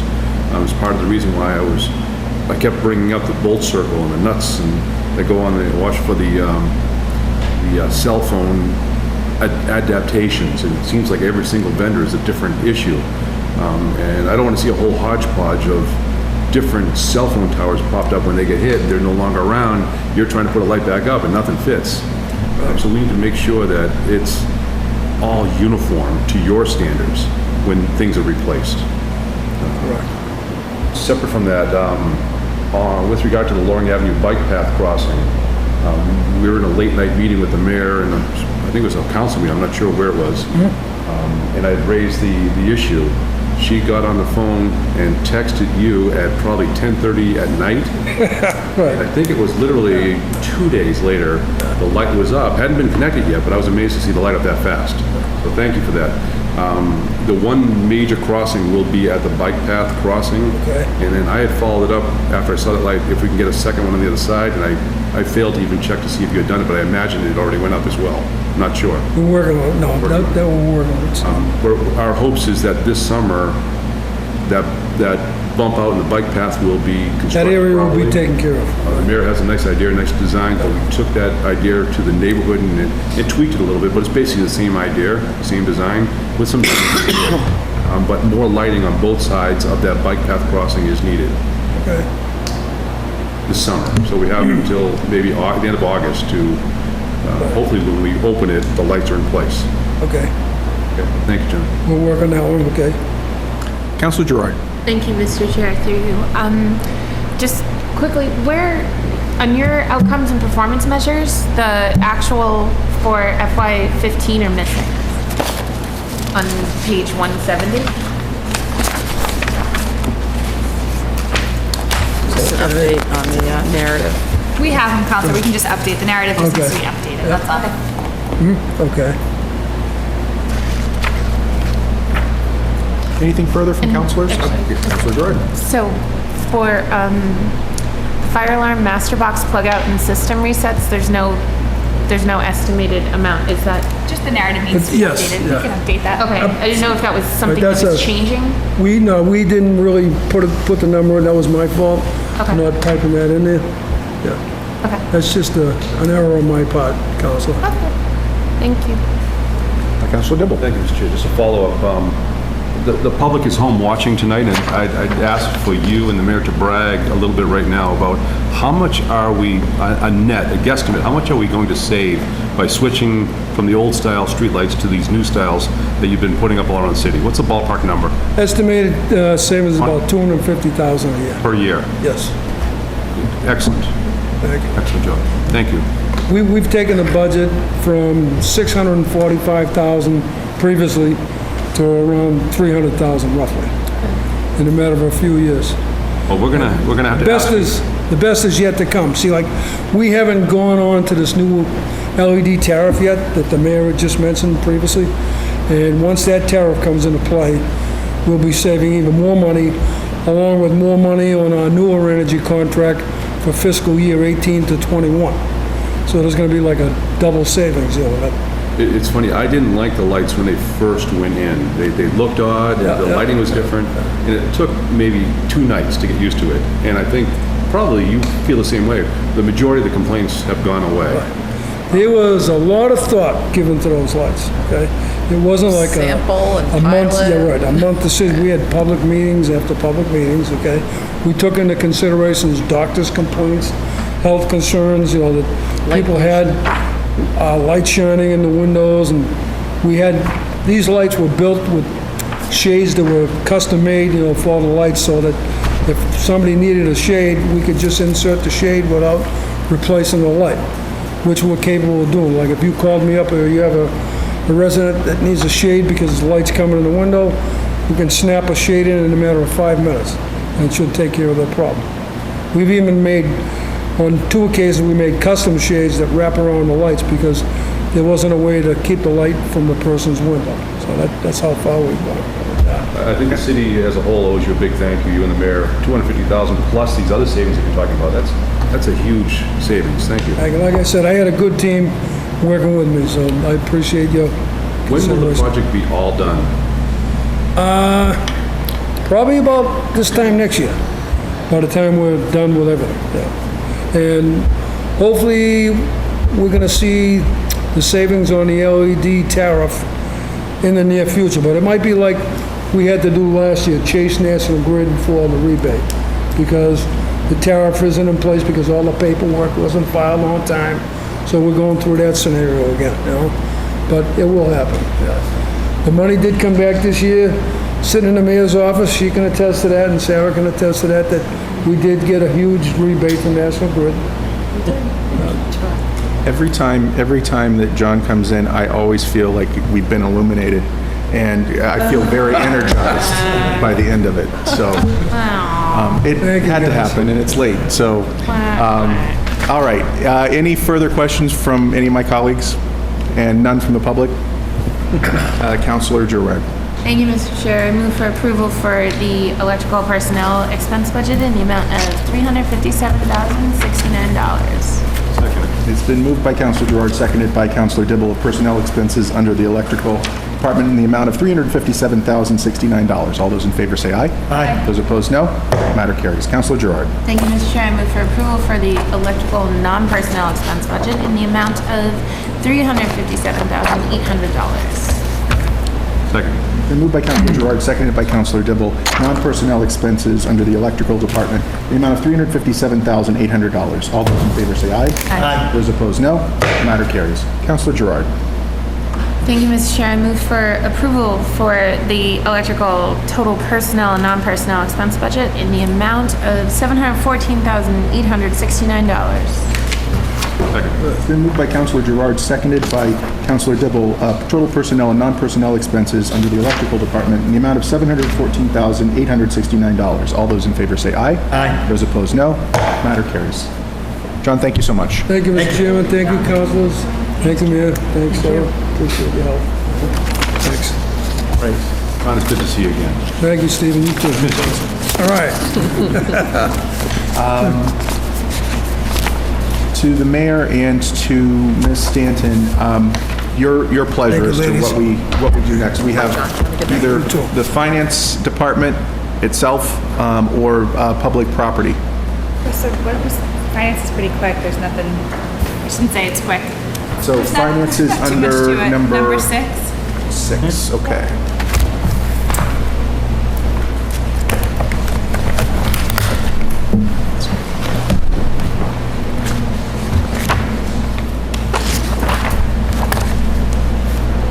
So I'm Sarah Stan, I'm the finance director. Oh, that's Welcome. who you are. Welcome. Hello. Good to meet you. Hi. So this is the finance department budget, no substantial changes for this year. I would like to say thanks to the finance department staff that helps put this budget book together. It is large, it is cumbersome, and there's a lot to it. And Nina Bridgman, Diane Full, Marcy Glick, and Whitney Haskell did a lot this year to get this looking and presented to you the way in which it's presented. So I'm happy to answer any questions about my budget that you may have. That's about it. Any questions from any counselors? Councilor Gerard. Thank you, Mr. Chair. Do you have updated performance and outcome measures? I will update it. I was so busy worrying about everyone else's, I didn't do mine, which is embarrassing down there. The, what is it? The cobbler always has the poorest shoes. Totally. Councilor Dibble. Yes, thank you, Mr. Chair. I have just two questions. Being the new councilor here, first time looking at the budget in decades, the Salem stat, if you can just talk a little bit about what that is. And also the, I'm sorry, the second issue on, I'll just throw them out there together. Under contracted services, can you talk a little bit about that? And can any of these miscellaneous services be done in-house? So, sure. So Salem Stat is the city's performance measurement program. In collaboration with the Collins Center for Management, we look at the departments of police, fire, public works, building, police, fire, public works, and building, at the different measures about their department. What are their overtime numbers? What are their personnel statistics? How are we filling potholes? How much is it costing us to fill potholes? It's modeled off of a hybrid of the CompStat program created by Bill Bratton in New York for the police department there at the time, and the Baltimore City Stat program under then Mayor Martin O'Malley, which took a look at sort of how are you doing business as a government official, how are you using the resources you have, and then are you using data to make informed decisions? Are you basing your budgets around just a draconian, this is 2% or cut this or cut that versus informed decision making? So we meet monthly with the department heads, the mayor, Dominic, and our analysts to have these conversations. And I think I can only speak to my own experience of it, but I think it's been really helpful on having more informed conversations on funding, but also the incredible amount that people are doing with less, which has been really helpful. And in terms of contracted services, so no. A lot of these do need to be done by someone outside because they're legally required to do so. We have actuarial services that are done both for ourselves and for the Salem Retirement Board by Kathy Riley at Siegel Companies, which does an excellent job. We have outside auditors that are required by Mass General Law to outside audit us. Not that we don't do a good job of auditing ourselves, we're pretty good at it. We have a fraud risk audit, which was part of our overall management letter to make sure that we are doing things in the best way we can possibly do things. It's been, from my end of things, really helpful in terms of a guiding document to help us with automation of the garage, to look at our cash handling policies, to make sure that things are as fiscally prudent as you would want them to be for the council and for taxpayers. Boston Computing does a lot of our web storage, so our budget documents are large and in charge, and so as a result of that, Matt Killen has sort of advised us to get them off of our server, so we keep them on someone else's server for historical purposes, and if we do migrate to a more electronic document management program, we can easily move those over. So unfortunately, these are all things that I would love to do in-house and save us $36,000, but most of them are legally required to be done outside of our house. Yeah, I compare that to Matt's list of contracted services. There is $700,000. Yeah, we joke that math costs in $100,000 increments. It's expensive business running IT. But yeah, we've been really fortunate. We have some great consultants that we've had for a while now that have really guided us in a good direction. I think one of the things that some of the newer counselors may not know is for our budgeting purposes, we really follow GFOA standards, Government Finance Officers Association standards. We're one of, I think, less than 6 communities in Massachusetts that receive recognition for both the Distinguished Budget Award and the Certificate of Excellence for our financial reporting. It doesn't necessarily mean that we have more money than other cities and towns, but what it does say is that we are using professional management tools, having an open and transparent process and professional approach to budgeting and to financial reporting. So, that's something that we're really proud of. Maintaining, having walked into a budget that had a multi-million-dollar deficit, you didn't know where bottom was, like that will never happen again.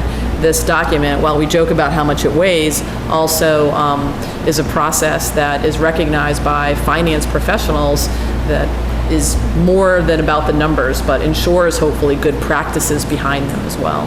And it also keeps us on our game. I think one of the recommendations each year as part of the GFOA standards, they give you a list of criteria that they'd like you to meet, but they're always offering suggestions on here might be a more creative way to display your capital improvement budget, or this is an interesting way to look at performance measures. And I know that I've really sort of enjoyed each year looking at each section of the budget and going, okay, this is great, but can we be a little bit better? Is there something we can do? And that's sort of where the visual budget came from.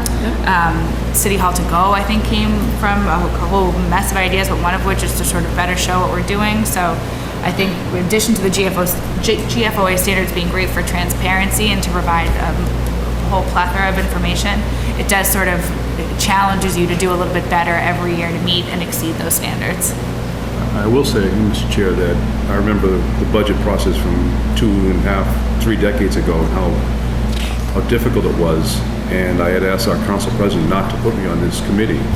I didn't want to deal with this. I'd rather be on the other big committee. But this budget, after the first day of reviewing it, it's pretty easy to go through, pretty easy to follow along. So nice job in setting this all up. I don't know if this was your doing or just copying. It's a whole team effort. There's 4 people in the finance department, plus Whitney, who's been really helpful. She wanted to get a little bit more in the weeds this year, and there's 4 of us that work on it pretty consistently throughout the year. So I think this is our 8th year with the recognition in both areas. Yeah, I'm looking forward next year to having this digital, if we can. It's digital right now. Salem.com, Finance Directorate, all sections, PDF searchable. Need to have that. I'll bring my on your iPad. On your iPad. That's tutorial to use it on his iPad usually. Flip pages faster. No, I do. I usually sit here with my iPad instead of with the book.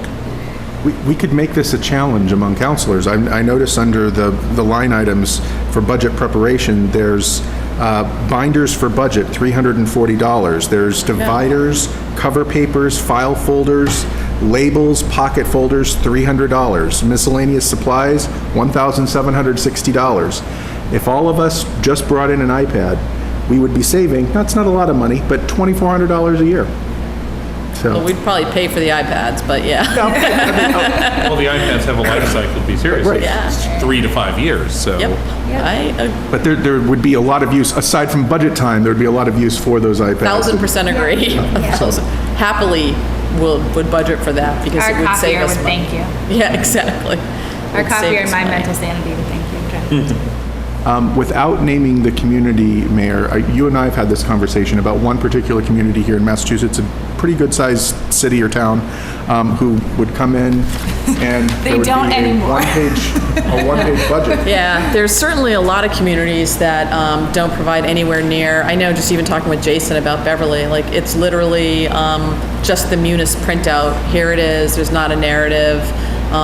You really have to kind of look to see, there's no listing of what's the description of the expenditures for non-personnel. I mean, this isn't our money, this is everybody's money, so we're trying to operate in an open, transparent way. And I also think, look, we're always looking for ways to continuously improve. If there's some other methodology or a better way to do something, or teasing out and vetting out, ways to manage resources, we're open to those conversations. We welcome them. So for us, that's what this book represents. I hope you can tell even from the dialogue we're having that, we're looking for ways to manage electricity costs. Something is simple, but actually not better to try and save dollars. It frankly, Mayor, opens up the conversation among each department head, yourself, Sarah.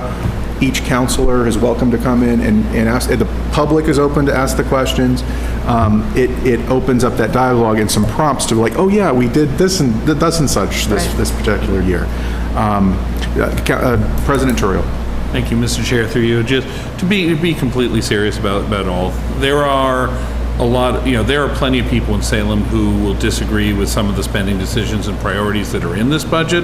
And, and there's people who will complain if we don't cut anything, and, because there's people who'd like us to cut just to say that we've cut something.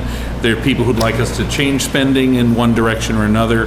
But one thing that I don't think anybody in the city can say is that the spending decisions that are made are extremely well documented. It's very well explained. We've made some changes in my few years that clarify things even further. I mean, one of the changes we made, for instance, was the placing personnel that had pay for multiple departments and gathering them all. That was a big change we made a couple of years ago that made it even clearer. So everything is exceptionally well documented, and the choices that we do make as a city are explained very well, and all this information, as has been said, is readily available to anybody who wants to read it. So, I do commend that. I think this is something, I think documenting this stuff is something the city does exceptionally well. Any other questions or comments? Councillor Fury. Mr. Chairman, by the time the budget gets to us, it's awfully hard for any one of us to cut the budget situation. All the meetings, deliberations, personal touch. And most of the numbers that we see have a human face to it. It's amazing. And I really admire the collaboration, the cooperation between the school department, which is the biggest part of the budget, and the city side. It's amazing to see that collaboration, cooperation that we haven't had in the past there. So great marriage between school committee and the school committee and the schools, superintendent, new superintendent, and us. It's amazing. Thank you. If there are no further questions, and there's no one from the public that's left at this point, so Councillor Gerard. I don't even have to raise my hand anymore. Thank you, Mr. Chair. I move for approval for the finance personnel expense budget in the amount of $289,602. Second. It's been moved by Councillor Gerard, seconded by Councillor Fury. Personnel expenses for the Finance Department in the amount of $289,602. All those in favor say aye. Aye. Those opposed, no. Matter carries. Councillor Gerard. Thank you, Mr. Chair. I move for approval for the finance non-personnel expense budget in the amount of $46,220. Second. It's been moved by Councillor Gerard, seconded by Councillor Dibble. Non-personnel expenses for the Finance Department in the amount of $46,220. All those in favor say aye. Aye. Those opposed, no. Matter carries. Councillor Gerard. Thank you, Mr. Chair. I move for approval for the finance total personnel non-personnel expense budget in the amount of $335,822. Second. It's been moved by Councillor Gerard, seconded by Councillor Milo. Total personnel and non-personnel expenses under the Finance Department in the amount of $335,822. All those in favor say aye. Aye. Those opposed, no. Matter carries. Okay, next department is the Public Property Department. So I'm Tom St. Pierre, Building Inspector. So I think we know Tom had a last-minute medical issue he had to contend with. I know he'd much rather be here. But we can certainly go through if you want some of the changes in his department, because there are a couple, and then This is item number 15, by the way. leave it up to the council. So I guess I would say the chief change you'll see in this department is twofold. One is the addition of building inspector / sanitarian. I think we talked a little bit about that, was with Larry's budget, that we are really seeing, one, increasing demand. Tom's office is busy. They are humming in terms of these bigger projects coming in, take a lot of time for plan review. So that means there's not as much time to be out in the field. And if you know Tom, he's pretty conscientious. He really tries to get permits issued quickly, work with people in a reasonable way. But when you have larger projects, there is a much more robust building review component that's necessary. We also really want to double down on this quality of life issues we're seeing with primarily absentee landlords. We've got some great landlords in this community, and we've got some landlords who aren't so great. And it's amazing how just a few problem properties can really cause big issues in neighborhoods with tenants, with occupants nearby, with abutters. And that list is growing. It's not getting smaller. I do think there are more investors that see Salem as a place to buy rental property because the rents are great. There's a high demand for people to live here, but they don't always want to be landlords that are managing their property. And then we have to fill in with enforcement items all the time. And so we have added a position here that could, we hope, be cross-trained to do both the building assistant building, a building commissioner type work, building code violations, as well as sanitary code violations. Right now, that's kind of split. Building does building, the health department does sanitation. These are codes that are state codes. We really feel like we might be able to get somebody cross-trained. That has been in place in other communities. Communities that have true inspectional services departments where sanitary code and building code fall under one umbrella and health is more of a health policy, typically have people who are either cross-trained or work in different disciplines in their department. So you'll see that addition. You'll also see a change in Mike Latrzewski's position. One is more towards facility maintenance and still helping out with plan review. So many of you know Mike. He is an architect by trade. His strengths are definitely managing projects. We've seen it here with the City Hall, the roof work here, multi-million-dollar project, managing those contracts. He's been a godsend with many other projects, from the work at Old Town Hall, which continues. He even helps out the library, even though they have their own architect associated with the library project. He's great at assembling a team of people to help address an issue. We're working right now with the schools on the build-out of the space in where the Liberty Charter School is, or Liberty School is. Adjacent to that will be the school that's moving out. The TSP program for the high school that's moving out of Gables will be going into that building, helping to make sure that build-out occurs on a timely basis when it's supposed to and has the components. So his strength in our mind is really doing more of the facility management, and frankly, that's an area for growth in our community. We haven't, I would say, always been good stewards of buildings. We're trying to get better at it. And whether it's projects like McGrath Field, the concession stand, that would not have happened without Mike putting that all together, or the work at Old Town Hall, or work we're hopeful of doing at Artist Row. There's just a need for someone with his skill set, the architectural background, to help manage that. And on top of that, maintenance. We took public property maintenance, particularly City Hall and City Hall Annex, away from DPW, away from public property, and put it in DPW, because the personnel came out of DPW, so it was this hodgepodge of Public Works employees, but Tom kind of managed them. We spent some time over this year looking at how are we managing facilities in cities and schools. Is there a better setup? We don't have a work order system right now. So if your lock breaks, or your clock isn't working, like the one in my office that hasn't been working for a long time, there really, or other things, there really isn't a good process to get those things addressed, nor are we good at routine maintenance. These windows get washed when I go, when are we washing the windows? You know, the carpets get cleaned when it's like, oh, I can't stand it, when are they gonna get done? That's not a system. So we really want to improve facility maintenance as a system-wide, and we need Mike to help kind of lead that effort out. The idea is to have schools and city maybe sharing some of the tools, the technology tools. Facility Dude is a software. We're gonna look at what might be the best software, have them work on parallel tracks, and maybe get to the point where we actually have that under the same umbrella, not this fiscal year, but at some point. I think we want to try and get our house in order. Right now, we're not doing, we think, a good enough system, and Mike certainly has a strength in that. He still will also be able to help with plan review. One of the reasons we think it's important that he stays in this office is Tom does get a lot of plans in that take a lot of reviewing time. Mike is an architect and can still be a big aid and help, you know, to that effort as well. So, Councilor Dibble, you had a comment. I'm all set. Okay. Any questions? Seeing none? Well, Councilor Dibble. I'm sorry, the question I did pose with the health department, maybe we can fully address it here, was on the sanitarium. Are we using the correct name? That's like a health term. It says Assistant Building Inspector / Sanitarian. Yes. So I think that is the term because technically the sanitarian enforces the state sanitary code and the building inspector enforces the building code. So if we wanted somebody to work with the problem properties, I mean, we could just call them inspector. I think we were just trying to put the description in.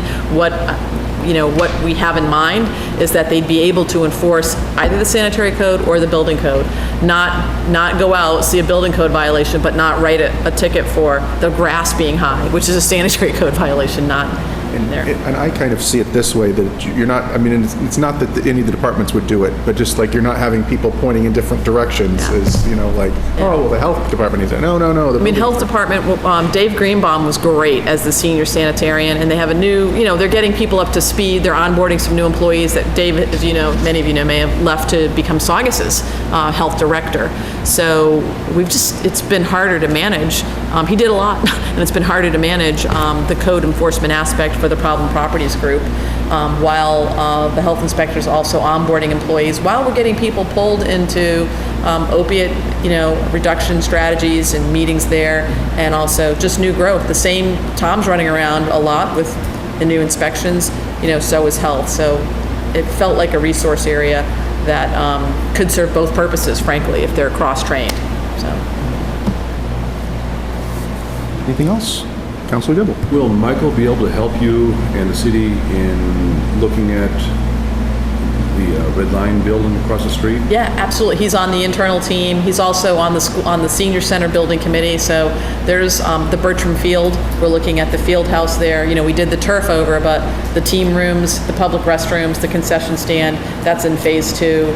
So he's very busy with the facility needs that we have, and frankly, it's a strong suit for him, and so we think it's a real asset for us to have somebody who happens to be an architect, who lives in Salem, who knows all the, you know, the building world, to be also be able to work with us on facilities has been very, very helpful.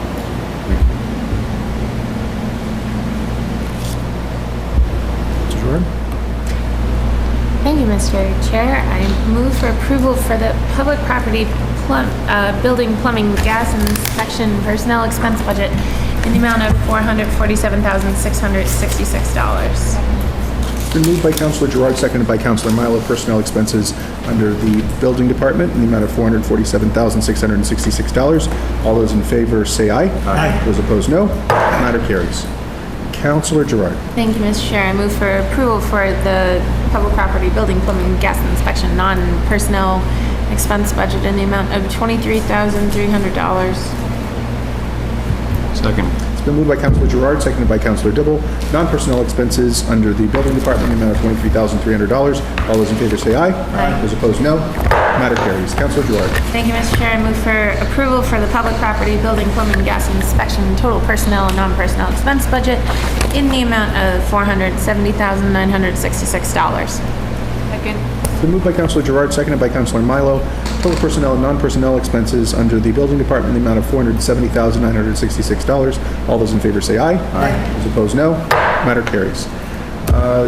Councilor Gerard. Thank you, Mr. Chair. I move for approval for public property zoning appeals non-personnel and personnel expense budget in the amount of $400. Second. It's been moved by Councilor Gerard, seconded by Councilor Milo. Total personnel and non-personnel expenses under zoning appeals in the amount of $400. All those in favor say aye. Aye. Those opposed, no. Matter carries. Councilor Gerard. Thank you, Mr. Chair. I move for approval for public property fixed costs non-personnel and personnel expense budget in the amount of $701,227. It's been moved by Councilor Gerard, seconded by Councilor Milo, of total personnel and non-personnel expenses in the amount of $701,227. Under discussion, I have one question to the mayor, actually, because we were looking through this, and I apologize for not asking this sooner. City Hall annex rent. Yep. Where are we in without revealing any, where are we in terms of our bidding process on the new annex? So I think some of you, I think we talked about this in one of the earlier budgets that we had put out an RFP previously. We've had responses. We have narrowed down a potential site at Red Line across the street. Those owners had put in a proposal. They have been putting together a plan to see how we would actually fit in that space that we wanted to see. Working with that internal team, Mike's a component of that, and some others. We think it looks very good. Now we're dealing with them on terms to see what the potential lease terms would look like, and also wanting to do our due diligence around moving costs and the like. So what's the whole package look like? We're hopeful that things are going to play out in a way that will allow that to be an affordable move for us. It would move into that site, both the lease and just the costs associated with moving. It would be a wonderful way to take care of the worst building in town in terms of a redevelopment proposal, and that is something our lease payments have always sort of, we did it at 1 Salem Green, we did it at Lappin Park. Red Lion is definitely one of the worst buildings in town. It certainly is ideal from a logistical, we have lots of people who come in this building looking for the building inspector. It's not far, but you know, you've got to kind of direct them another way, or whatever other office is over there. So logistically, it's great, you know, to have the proximity right across the street. So we're really hopeful. I'm hoping to bring something into the council. If I didn't check in with my team today on this, but possibly for your next meeting that you could review and put in committee, but certainly prior to the end of the fiscal year. If that works out, it's at least a year-long construction. It's about 1 year, you know, time frame for them to do the approvals that are necessary, to do the build-out that would be necessary. And so it wouldn't impact this fiscal year's budget. It would be the next fiscal year. Any changes there. But what we've seen so far looks really awesome. much improved public space, much improved office space. It's office primarily, so I just think it's laid out a lot better, grouped a lot better, and you have parking right adjacent, so people who are coming for public meetings, it'd be a little bit closer to where their cars might be parked and the like. So it looks like it could work. We're just trying to fine tune those numbers, and the question is obviously, can we make it an affordable term? Or can they make it? Any other questions on that? Seeing none, on that last matter and last vote, all those in favor say aye. Aye. Those opposed, no. Matter carries. Any further, that's it in terms of agenda items. Any announcements or anything, Councilor Gerard, or questions? To adjourn. Okay, all those in favor say aye. Aye. We are adjourned. Thank you.